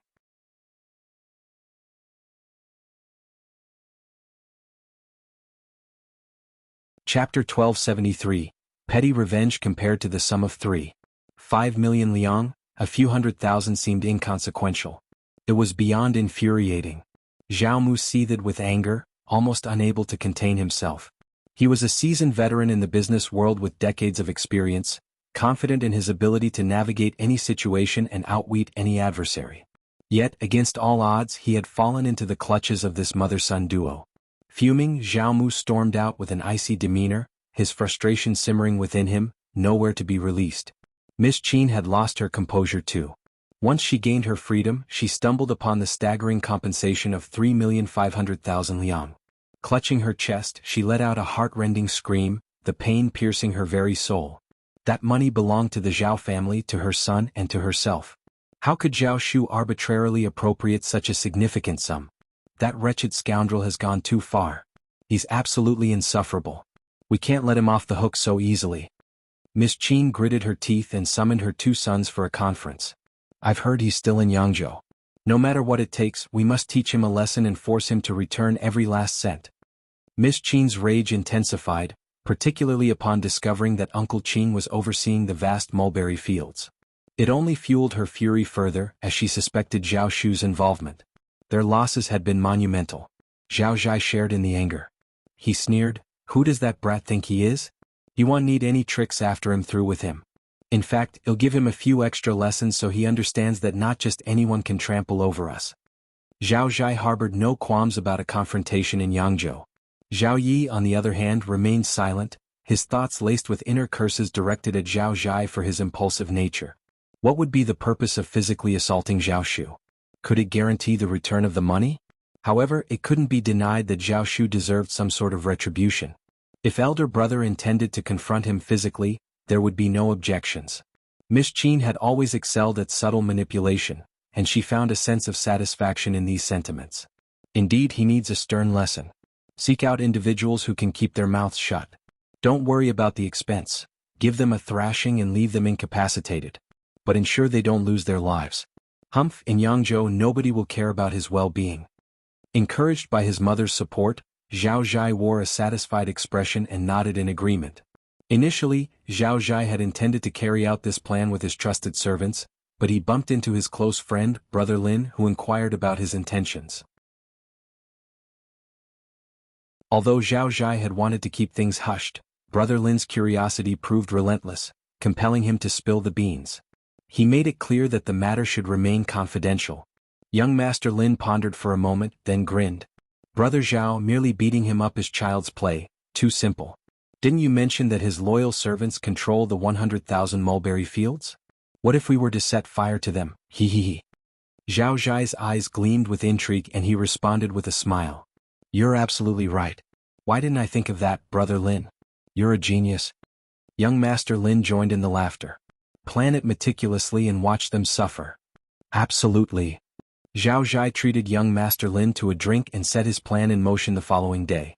Since they no longer possessed the mulberry garden, if they couldn't have it, they were determined to ensure no one else could either. It seemed like a perfectly reasonable course of action.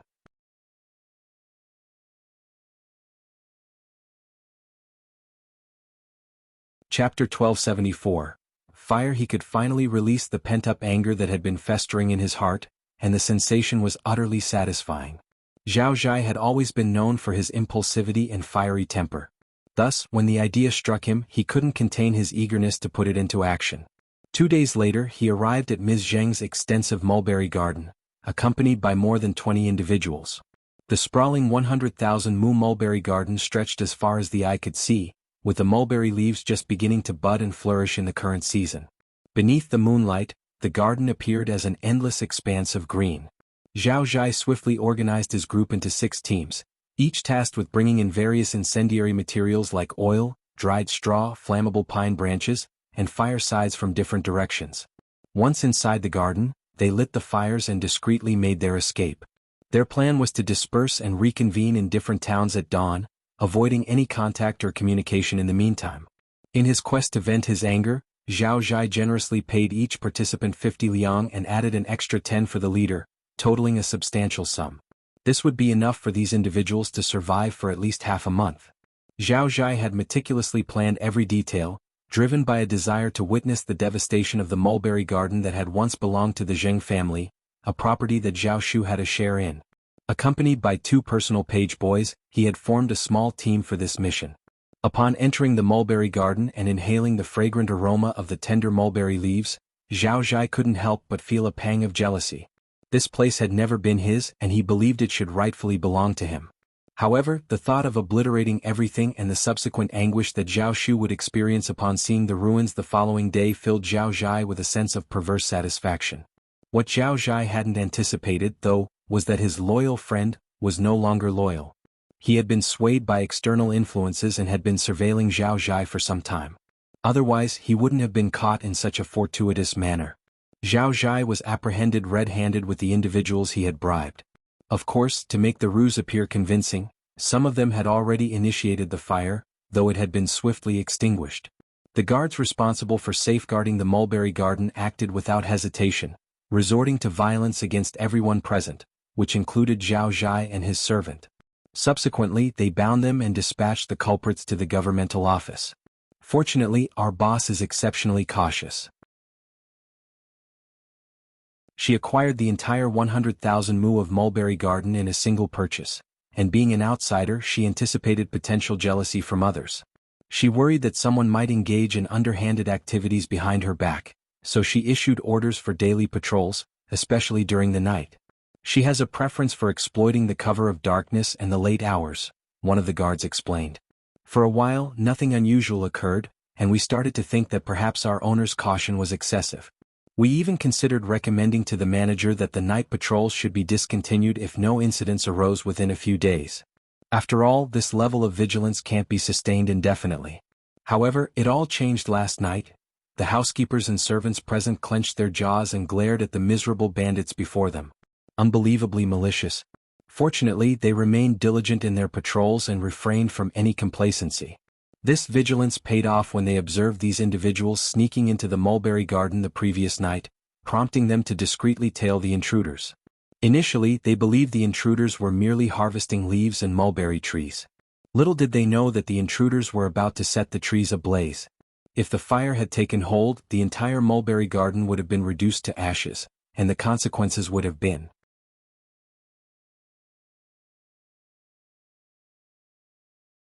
Chapter 1275. Show just the mere contemplation of such actions sent shivers down their spines. How utterly immoral. The devastation of the 100,000 mu mulberry garden would not only inflict colossal losses upon its owner but would also deprive countless families of their income and sustenance, plunging them into hardship. Moreover, the silk produced within this vast expanse of mulberry fields held significant economic importance.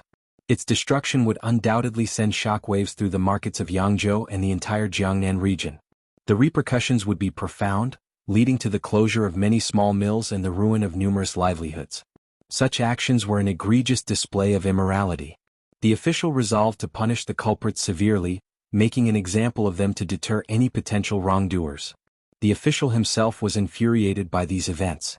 He also recognized that the destruction of the 100,000 mu mulberry fields would inevitably disrupt the silk market, causing prices to soar. In such a scenario, as the magistrate, he would bear the blame, potentially damaging his political career. It was evident to anyone with common sense that burning mulberry fields was an act that should never be contemplated, no matter how intense the conflict. This incident stirred the official's anger further. Even if the mulberry garden manager chose not to file a complaint, he intended to take stern action against the perpetrators. These 20 or 30 wrongdoers would each receive 30 lashes and serve a 6-month imprisonment, while the leaders would be incarcerated for 3 years. The official was determined to uncover the mastermind behind this malicious act and ensure they faced severe consequences. Failure to do so would send the message that he was a mere figurehead in his jurisdiction, and such audacious actions would not be tolerated on his watch. He remained indifferent to the rivalries and personal disputes that often plagued the business world. As long as these conflicts didn't escalate into large-scale violence, cause harm or result in loss of life, they simply didn't register on his radar. However, his own safety and the preservation of his career were non-negotiable. The prospect of being the subject of mockery among his peers in the governmental office if he failed to identify the wrongdoer weighed heavily on his mind. Surprisingly, the investigation proved straightforward, thanks to the fact that the culprit was conspicuously associated with a group of troublemakers. Old Master Zhao, when summoned to the governmental office, remained bewildered, unsure of the circumstances. He began to extend a polite greeting to the officer, but before he could complete it, the officer's tone took a sharp turn, filled with disdain. "Old Master Zhao, your cunning knows no bounds. Are you trying to extort from me? How have I offended you?" "Old Master Zhao, let's have some transparency here. No more underhanded tactics, all right?" Startled, Zhao knelt down, a mixture of shock and confusion on his face. "Officer, what on earth are you talking about? I'm utterly perplexed. Is there some grave misunderstanding? Could someone be scheming against me, framing me in your eyes?" The thought of Zhao Shu crossed his mind. He couldn't imagine anyone else orchestrating such a setup against him. The officer scoffed and instructed his aide to narrate the situation to Old Master Zhao. As the details unfolded, Zhao Mu's heart sank, and a chilling realization dawned upon him. He attempted to defend himself, vehemently claiming his innocence, but the officer remained skeptical. After all, it was clear that Zhao Zhai wasn't solely responsible for the idea of burning 100,000 mu of mulberry fields. Such a drastic act wouldn't have been carried out without Zhao Mu's consent. However, Zhao Zhai had dared to take the plunge.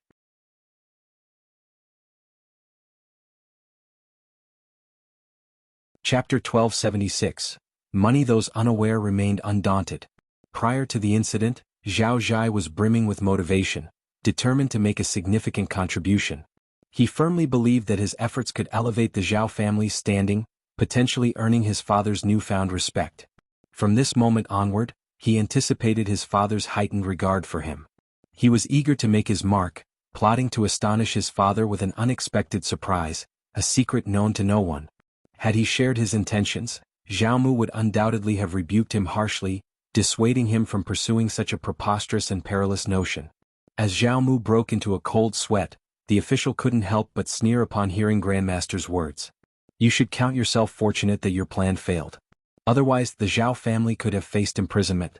If I pardon you easily, you'll have no authority in the future. You'll pay a fine of 300,000 liang, publicly make amends to the Xiao family, and provide them with compensation of 100,000 liang. Are you in agreement?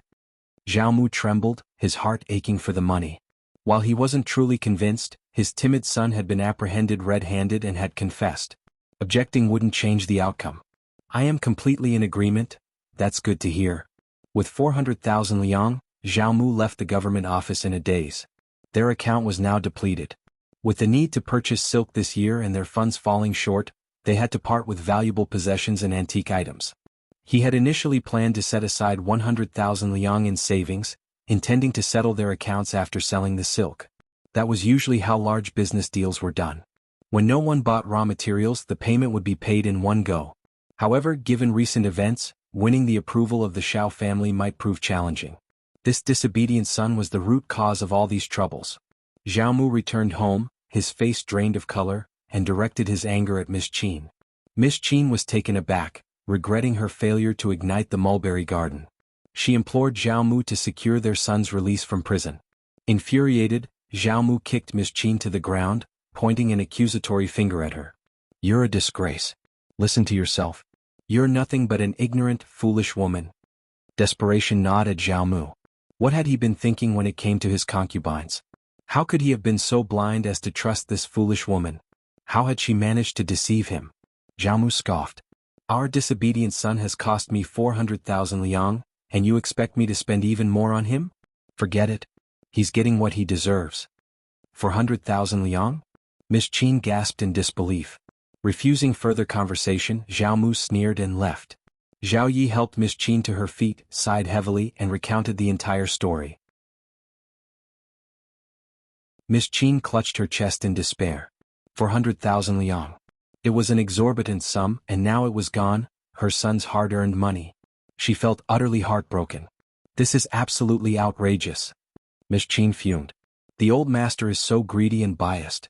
The mulberry garden is unharmed, so why must we compensate them such a colossal sum?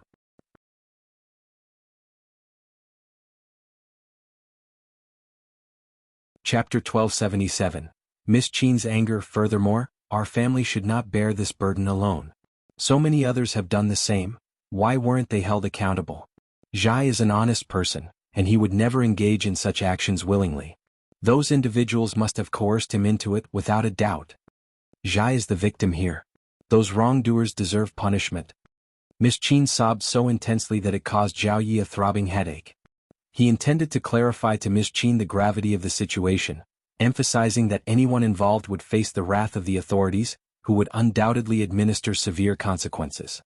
His foolish elder brother was the mastermind and had already confessed. He needed to face the consequences.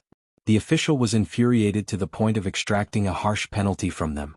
If they weren't resented for this, they should consider themselves fortunate. How could they possibly complain about their fate? They must have a death wish. Throughout history, commoners never contested with government officials, especially those in positions of authority. That was an undeniable fact. However, when he observed his mother's pained and incensed expression, he realized that she remained ignorant of the situation. Even if he attempted to elucidate, she wouldn't comprehend. Consequently, he abandoned the idea of explaining. He earnestly cautioned her, "Mom, remember never to speak recklessly outside. It could lead to catastrophic consequences for the family. I'm dead serious about this, don't ever forget."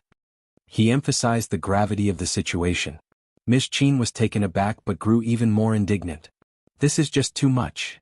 Her son was about to lose 400,000 liang once again. Oh my god, it was an astronomical sum. Yet, when Ms.Qin thought about her eldest son enduring his prison sentence, her heart ached. She instructed Zhao Yi to bring him home. Fortunately, she had some money saved as she had managed the family's finances for years. Zhao Yi was reluctant to have Zhao Zhai return home, but Ms.Qin's determination was unwavering. He understood that she had idle time on her hands, and if he resisted, she would undoubtedly pester him endlessly. Moreover, he was bracing himself for his father's anger. Reluctantly, Zhao Yi departed. While Strategist treated him kindly, she wasn't shy about asking him for money. Ultimately, they had to part with 10,000 liang to secure Zhao Zhai's release from prison. The moment Zhao Zhai returned, he faced a barrage of scolding from Zhao Mu. He felt overwhelmed and disheartened. Initially, he hadn't comprehended the gravity of the situation, believing that he had been unlucky to get caught in the act. However, as he listened to Zhao Ye's explanation, he turned pale and began to sweat profusely. Zhao Mu was exasperated. He was ordered to remain home, forbidden from venturing anywhere else or making any decisions independently, under the threat of punishment. He planned to personally deliver the money to the Xiao family and offer a personal apology. Zhao Zhai wasn't convinced, but he didn't dare to defy the orders. After an irate Zhao Mu stormed off, Zhao Yi inquired, "Weren't you planning to confront Zhao Shu and even considered burning the mulberry garden? Who influenced you to change your mind?" It was only at that moment that Zhao Zhai remembered his close acquaintance, and his expression darkened. Upon hearing this, Zhao Yi realized that the man with the surname Lin had manipulated the situation. Ms.Qin erupted into curses, determined to find someone to teach Lin a lesson, with him covering the compensation. Zhao Yi felt thoroughly exhausted and regretted involving Zhao Zhai in the matter. "Mom, we're already dealing with so much these days. Please rest and refrain from suggesting any more ideas. We have a long journey ahead of us, with plenty of opportunities in the future."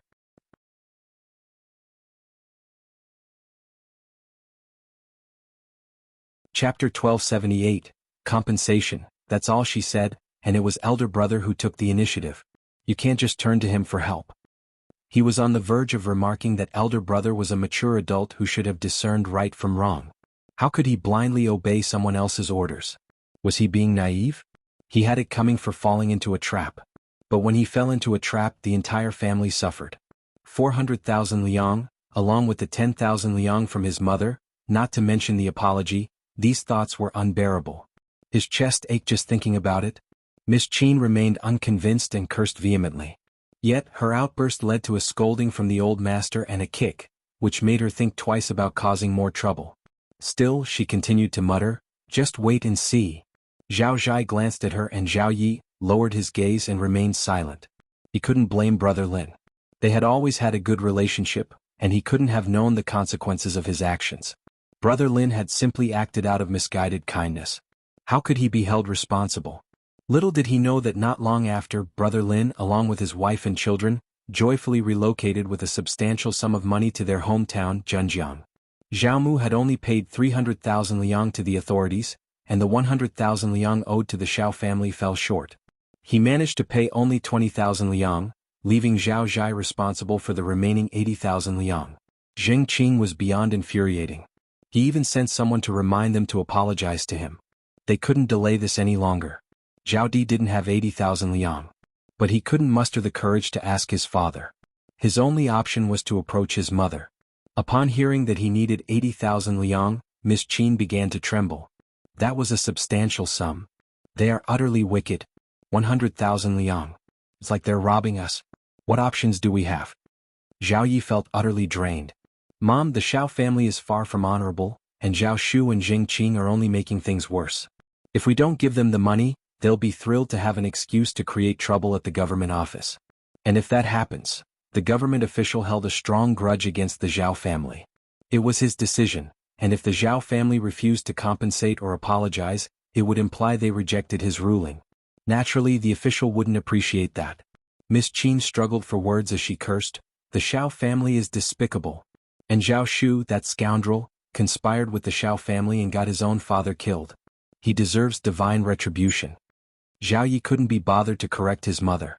Zhao Shu was no longer considered his father's son. Ms.Qin reluctantly had to produce the money.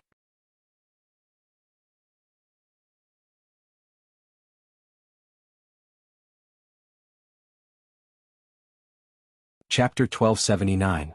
Fortunately, she had acquired many valuable possessions over the years, leaving her with no need to resort to pawning for money.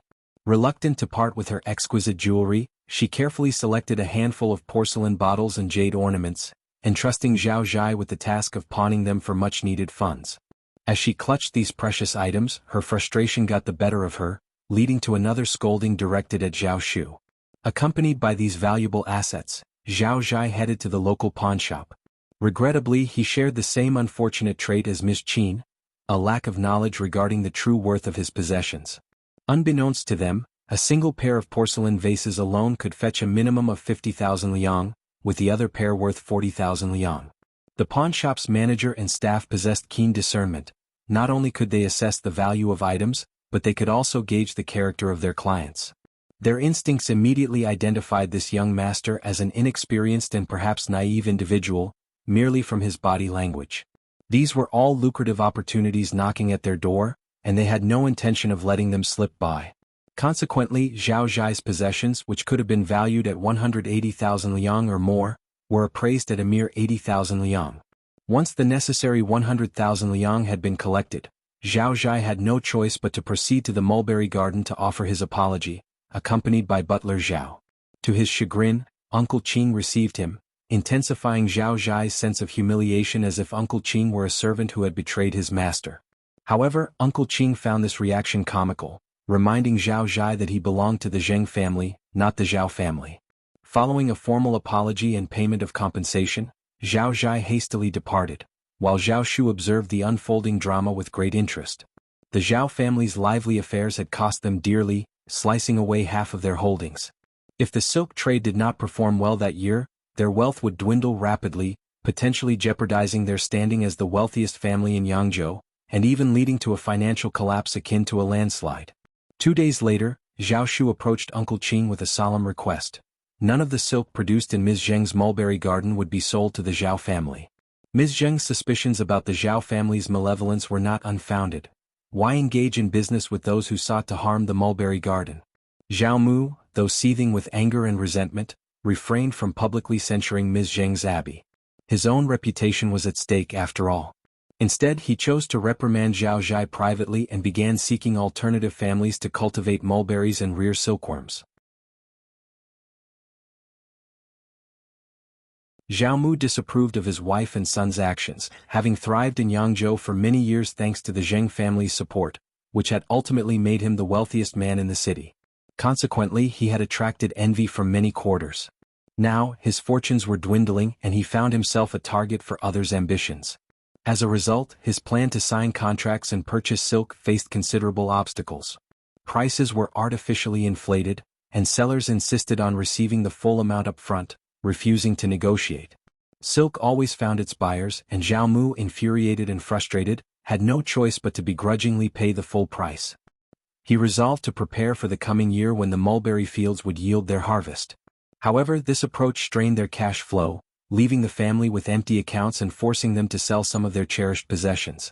With their cash flow disrupted, the Zhao family faced an ominous predicament.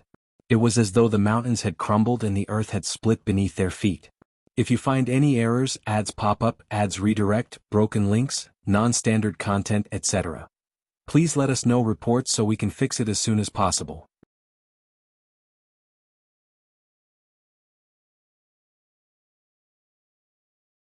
Chapter 1280. Silk. Zhao Shu stood on the sidelines, determined not to miss this opportunity. The fate of the Zhao family hung in the balance, and it seemed almost certain that their decline was imminent. As expected, when the silk began to flood the market, a significant number of families who had previously signed contracts with Zhao Mu had a change of heart. They preferred to pay double the deposit rather than sell their silk to him. This turn of events left Zhao Mu torn between anger and anxiety. A considerable number of families reneged on their commitments, with about 16 or 17 of them opting to pay the double deposit. Faced with this predicament, Xiaomu found himself in a difficult position. Taking the matter to the authorities was an option, albeit a challenging one. The involvement of so many families complicated matters, and the magistrate was unlikely to favor Xiaomu's case. Several days had already passed since the issue arose. Furthermore, if he dared to expose the situation, he risked alienating himself from potential future collaborators. This was a decision that required careful consideration from all parties involved. In light of these circumstances, Xiaomu had no choice but to approach the manager of the weaving workshop and seek a supply of silk from Ms. Zheng's mulberry garden. The frustration mounted as Ms. Zheng's mulberry garden thrived this year. The leaves were fresh and abundant, the silkworms were plump and vigorous, producing copious amounts of silk. The resulting cocoons were flawless and snow-white, clearly of superior quality. Ms. Zheng's mulberry garden was poised to yield 30% more silk than the previous year. After accounting for expenses, this would translate into an additional 200,000 liang, a substantial sum that rarely came by in a single year. Xiaomu couldn't help but feel vexed by the situation. Ms.Qin's frustration deepened upon hearing the news. She couldn't help but think that the money rightfully belonged to her and her son. We've been tending to that mulberry garden for years, helping it thrive. The earnings should be ours and we must reclaim what's rightfully ours. We can't allow them to take it without compensation, she asserted passionately. Zhao Yi found himself at a loss for words at times, considering his mother's insistence on such seemingly unreasonable ideas. After all, the mulberry garden already belonged to them, and this situation had nothing to do with outsiders. He couldn't hide his irritation, but what good would that do? His mother intended to approach the Zhao family to rectify the situation. Zhao Shu from Hangzhou, Yangzhou, and Huzhou agreed to sell the silk, but they insisted on a 30% price increase based on market rates. Furthermore, they refused to accept an advance payment, demanding the entire sum up front, or the deal was off. Zhao Mu's anger flared, and he resorted to harsh words, accusing them of bullying. Zhao Zhai and Zhao Yi shared their father's annoyance and joined in the verbal exchange, criticizing Zhao Shu for his apparent ingratitude. Zhao Yi expressed his determination to source silk from Hangzhou, Huzhou, and Suzhou, believing he could secure supplies from all three locations. Zhao Zhai also expressed his willingness to contribute to this effort. After some consideration, Zhao Mu concurred with their plan. They sold more assets, giving each son 100,000 liang to purchase silk from Su and Hu states. While Zhao Mu remained in Yangzhou to oversee the workshop, he needed to repurchase silk from the silkworm store promptly to keep production running smoothly. The urgency of the situation was clear. They had to act swiftly or the silk supply would fall short, jeopardizing their ability to fulfill last year's orders. Failure to deliver on those orders would spell disaster for the Zhao family.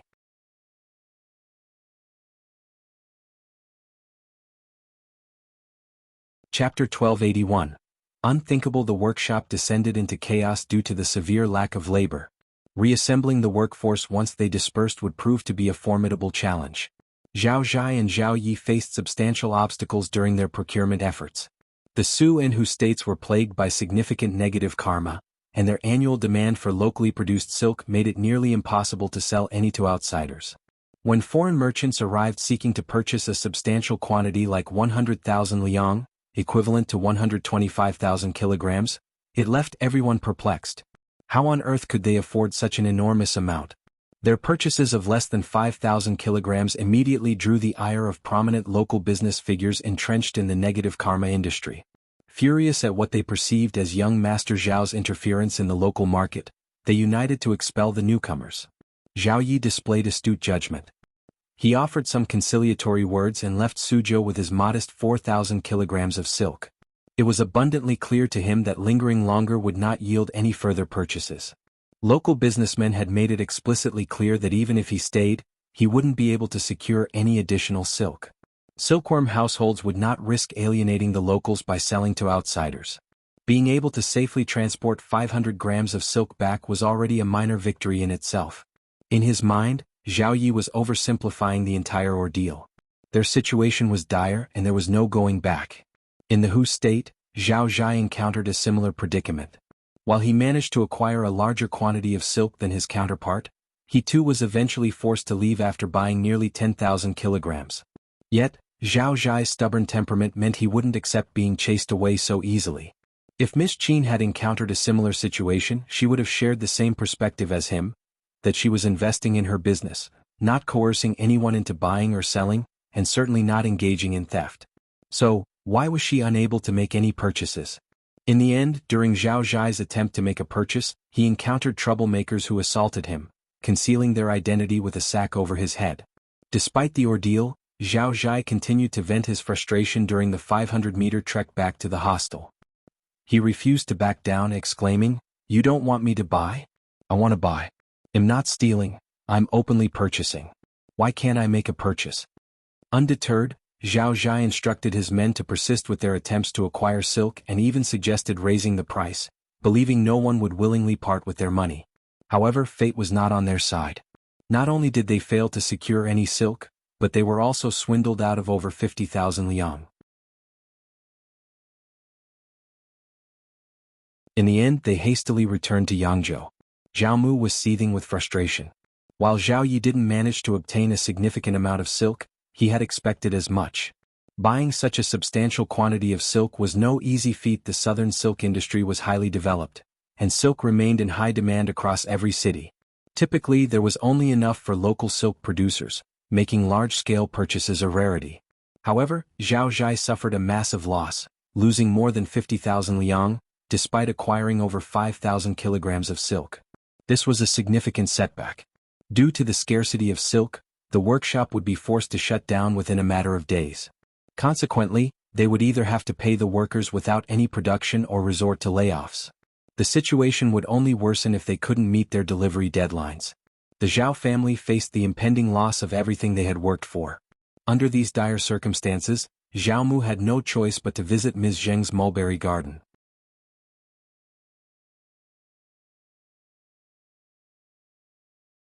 Chapter 1282.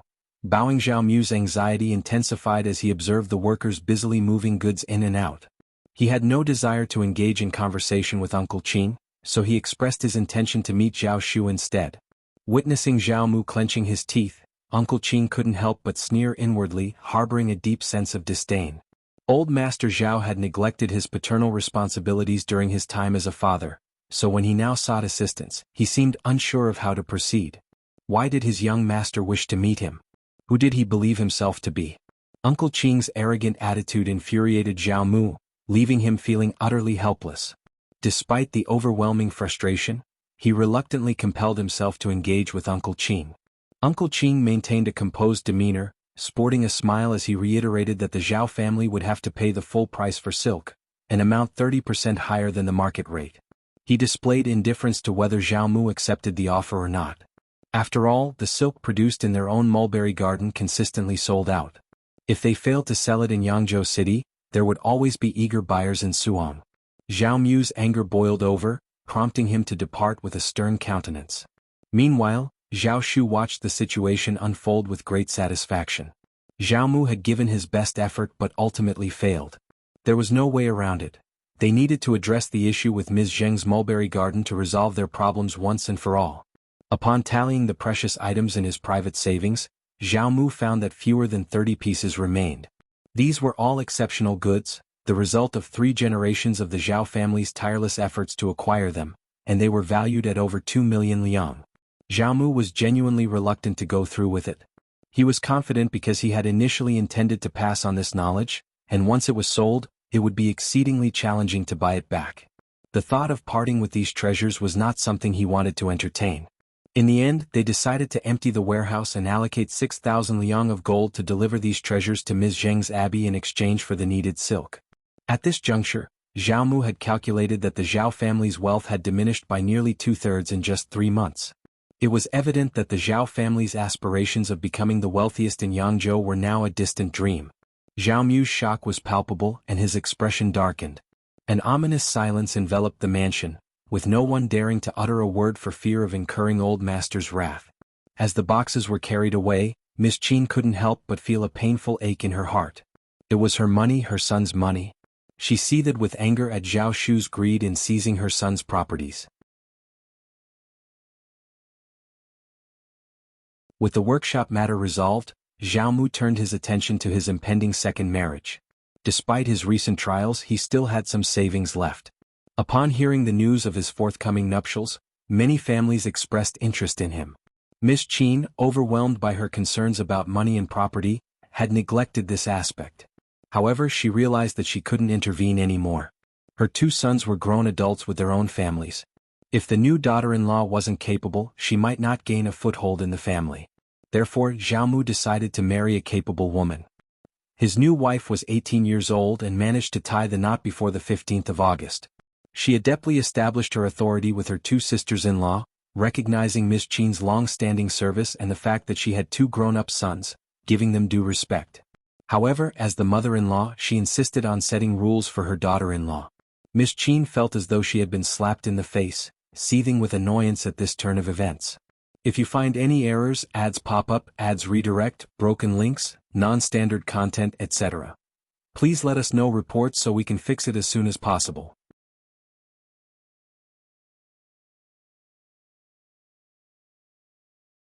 Chapter 1283. In the foot, Zhao Zhai and Zhao Yi were growing increasingly frustrated with the situation. Ms.Qin's pitiful crying had become a common occurrence. However, the one responsible for these complaints was no longer Ms. Zheng. It was the new madam, who proved to be even more adept at it. What made matters worse was that she was younger than Ms. Zheng, making her appear even more endearing when she wept. Xiaomu was well aware of Ms.Qin's intentions. As a result, his treatment of her had changed, and he was now favoring his new daughter-in-law. He believed that Ms.Qin, along with her two sons, were scheming to disgrace the new madam and undermine her position. With Xiaomu's support, the new madam grew even more self-assured. She seized the opportunity to assert her dominance over Ms.Qin by claiming half of the nonchalant, casual and indifferent furnishings from the storeroom. Apart from her monthly allowance, Ms.Qin was left with nothing. Ms.Qin's loyal aides were systematically removed from their positions.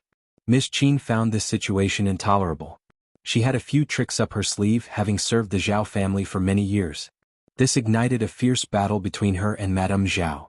As the conflict escalated to involve their respective sons and daughter-in-law, the Zhao mansion plunged further into chaos. Ms.Qin found herself at a loss for what to do. She resorted to devious and shameless tactics. When Madame Zhao's brother assumed the role of manager at the Zhao family, Ms.Qin feared that her own assets would be threatened by an outsider.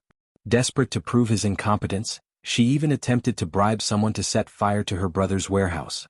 Her plan backfired disastrously as the fire spiraled out of control, consuming several silk storage warehouses and half of the weaving workshop. Xiaomu was on the brink of collapse. Word quickly spread throughout the town, heralding the imminent downfall of the Zhao family. The absence of silk threatened to inflict substantial financial losses upon them, jeopardizing their ability to fulfill their contractual obligations. Consequently, they found themselves compelled to offer compensation. With half of the workshop reduced to ruins, silk production ground to a halt. Fortunately, the incident occurred during the night when the workshop was empty, sparing any potential casualties. Ms.Qin was equally stunned, her limbs turning ice-cold as she remained motionless in her room. How had it come to this? She had merely sought to start a fire, never imagining that it would result in such extensive destruction. Xiaomu awoke and promptly reported the incident to the authorities. Initially suspecting Zhao Shuking's uncles as the culprits, he vowed to hold Zhao Shu accountable. However, as investigations progressed, they apprehended the arsonist, leading them to Ms.Qin and her associates. Ms.Qin, inexperienced in such matters, succumbed to the pressure and revealed the truth when questioned by the authorities. Unable to deny her involvement, Ms.Qin resorted to tears and complaints. She lamented her extensive contributions to the Zhao family and painted the new madam as the instigator of her troubles. Ms.Qin insisted that the heartlessness of the new madam had driven her to take drastic measures, claiming she had only intended to start a small fire. She even speculated that the new madam might have orchestrated the incident to frame her. Xiaomu, Zhao Zhai, and Zhao Yi were infuriated, struggling to contain their anger. Though they had long recognized Ms.Qin's deceitful and malicious nature, they had not anticipated the extent to which she would go. As the truth emerged, the Zhao family prepared to offer full compensation. Zhao Shu, exasperated by the situation, decided to purchase the Zhao family's workshop, mansion, 6 stores and 5,000 acres of prime land. His substantial wealth rendered financial concerns obsolete. Zhao Mu, disheartened and lacking the means to mount a comeback, lost the will to persevere. If you find any errors, ads pop up, ads redirect, broken links, non-standard content, etc., please let us know reports so we can fix it as soon as possible.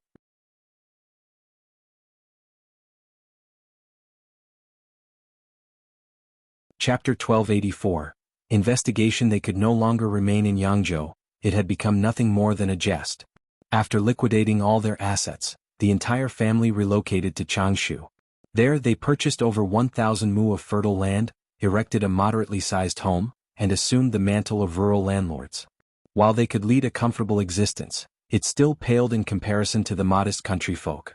However, for Zhao Mu and the Zhao family, the transition from being the wealthiest residents of the renowned Jiangnan city to the most affluent figures in the countryside was a significant transformation, known only to them. The Zhao family maintained a discreet departure from Yangzhou, yet news of their move reached Zhao Shu's ears. Zhao Shu awaited them approximately 20 miles outside the city limits. The Zhao family's countenances shifted as they were intercepted. Ms.Qin seethed with anger and sorrow. She had been left with nothing as all her son's wealth had been stripped away by Zhao Shu. Even her standing before the old master had been reduced. She now wore plain attire, devoid of the splendid ornaments that once adorned her tresses. 2 unadorned silver hairpins were the only remnants of her former finery. Her makeup had lost its former elegance, and her complexion appeared lackluster and ashen. She appeared to have aged a decade in an instant. Though her heart brimmed with sadness and fury, she dared not voice her grievances openly. The old master berated her, contending that if she hadn't borne 2 sons, she would have been expelled. This filled her with profound sadness. She had never anticipated that after only a few years of opulence, she would be relegated to obscurity. Upon sighting Zhao Shu, she let out a sharp cry. "What brings you here?" Zhao Mu's eyes gleamed. "You?" Zhao Shu grinned. "Old Master Zhao, do not misconstrue my intentions. I'm not here to bid you farewell. I have a query and I've come to witness the spectacle." Zhao Mu's expression hardened, his anger palpable. Zhao Zhai, Zhao Yi and Ms.Qin seethed with rage. Zhao Yi possessed sharp wit, but Zhao Zhai merely shot a withering glare at Zhao Shu, refraining from rebuke, an unexpected response that puzzled Zhao Shu. Internally, he sneered, seeing this man as more moneyed coward than a fiery-tempered individual.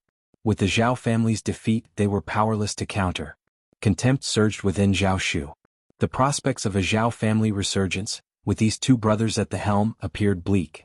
Approaching Ms.Qin's humble wagon, Zhao Shu lifted the curtain and coldly inquired of Dao Seeking, "Did my mother truly meet her end in an accident?" Ms.Qin's countenance shifted. "How is that any concern of mine?" A sneer curled on Zhao Shu's lips. Certain matters resist scrutiny. The more one ponders, the more they appear suspicious. It's in your best interest to steer clear. I won't forgive any interference. I'll investigate this thoroughly no matter the cost. Ms.Qin quivered inwardly, her hands growing cold. Yet, she steeled herself, standing tall and turning her head away. With a final sneer, Zhao Shu departed without a backward glance at the Zhao family. Zhao Mu cast a fleeting glance at Ms.Qin's wagon and remained silent. Zhao Zhai and Zhao Yi also overheard Zhao Shu's words. Zhao Zhai cursed under his breath, deeming Zhao Shu's suspicions excessive. How could his mother muster the audacity for such a deed? Meanwhile, Zhao Yi harbored deep concerns.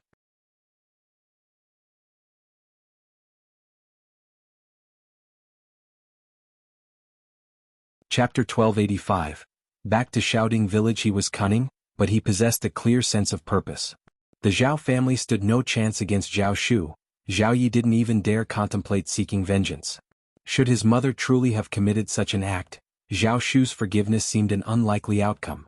Could the Zhao family compel Zhao Shu to address the matter? Later, Zhao Yi privately inquired of Ms.Qin, but she staunchly refused to confess. Her denials only fueled Zhao Yi's growing apprehension. Zhao Yi had always been self-centered, consumed by the fear that Zhao Shu would retaliate. In his paranoia, he pilfered the few valuable items left by Zhao Mu, absconded with over 2,000 liang from the household, and vanished with his wife and children. Zhao Mu's fury resulted in illness, further enfeebling him. Ms.Qin fretted over Zhao Shu's ominous countenance and chilling interrogations, haunted by the thought of his potential return. Nightmares plagued her and tranquility remained elusive. Then one fateful day, Zhao Shu appeared at their doorstep. Xian had no ties to Yangzhou and arrived in Hangzhou by late March. In Hangzhou, Ms. Zheng's loyal servants assisted Zhao Shu in managing his business, with Aunt Qing in attendance. Aunt Qing and Xian shared a familiar rapport, and Zhao Shu had sent her a letter requesting her gracious treatment. Aunt Qing, diligent as ever, ensured everything was well prepared. Xian explored the floral fields and Zhao Shu's tea plantation, both thriving with vitality. Perfume and tea processing workshops were under construction, along with housing for the workers. Once Xian delivered the tools, everything would fall into place. Amidst the expansive floral field, an array of flowers sprawled out: roses, jasmine, sweet osmanthus, lilies and cloves. Each section was meticulously arranged, with extensive plantings of vanilla for various supplementary purposes. Zhao Shu had sourced these seedlings from a reliable place. They exhibited strength and well-balanced growth, all of exceptional quality. Their tender, green leaves held a captivating allure. In a few months' time, lilies, Chinese roses, jasmines, and roses would burst into full bloom. Sweet osmanthus trees abounded in Hangzhou, guaranteeing a ready supply of this fragrant blossom. Perfume production could commence in the latter half of the year. Initial output might be modest, but it offered the workers an excellent opportunity to hone their skills.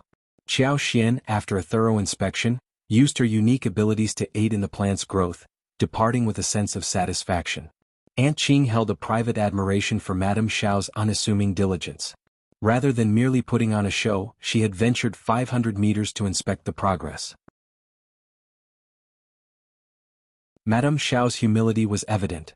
She did not need to engage in such hands-on efforts. Her grounded nature was truly commendable. Young Master had demonstrated exceptional judgment in pairing Officer Xiao and Madame Xiao for this endeavor. Their collaboration far surpassed that of the neighboring aristocrats. After spending 3 days in Hangzhou, Xian returned home with Sun Qian and Sun Bai, arriving back in Shaoding village on the 9th day of April. The first section of the Xiao family's household welcomed their return with great joy. Everything was progressing smoothly at home, and the entire village seemed to be thriving. Schools were already in session, with the sound of books filling the air, adding vibrancy to the community. The Xiao family's first section's business was expanding rapidly. Although they had acquired a few servants, they mainly hired villagers to work. The tea and floral fields required year-round attention, ensuring a continuous demand for labor.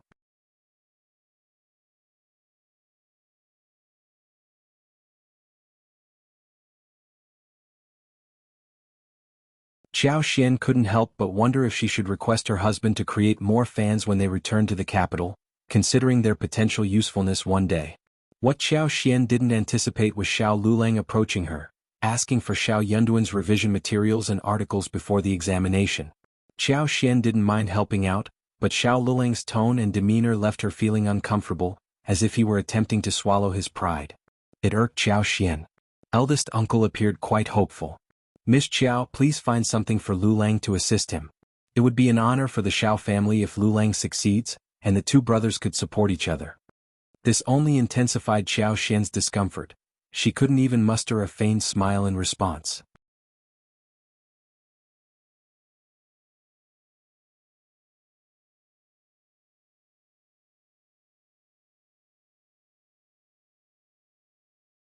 Miss Fang had a knack for this. She remained skeptical of anyone she didn't have faith in, regardless of what they claimed.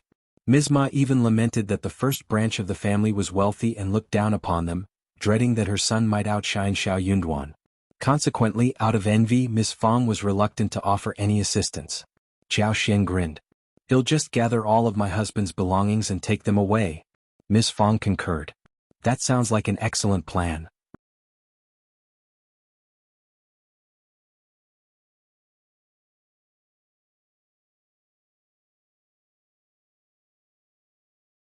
What Xian hadn't anticipated was Xiao Yunduan receiving news of their return and taking a day off to meet her at a tea-house pavilion over 500 meters away from town. Xian felt both surprised and delighted. In the wagon, the two of them couldn't resist hugging and kissing each other. Their time apart had made their reunion feel incredibly sweet, and they couldn't get enough of each other's affection. As the kiss ended, Xian turned soft, her breath quickening in Xiao Yunduan's arms. Her red, swollen lips, glistening eyes, and rosy cheeks made her appear irresistibly charming. Her languid, captivating demeanor prompted Xiao Yunduan to kiss her once more. The wagon continued its steady journey along the broad, flat road. Nestled in Xiao Yunduan's embrace, Qiao Xian beamed. "Darling, what brings you here to meet me?" Xiao Yunduan's long fingers caressed her hair and he chuckled.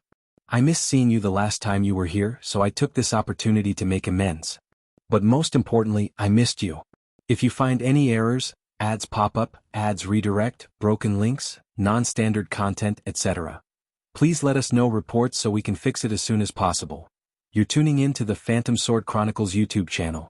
Don't forget to subscribe and join us on this journey to catch the most captivating stories.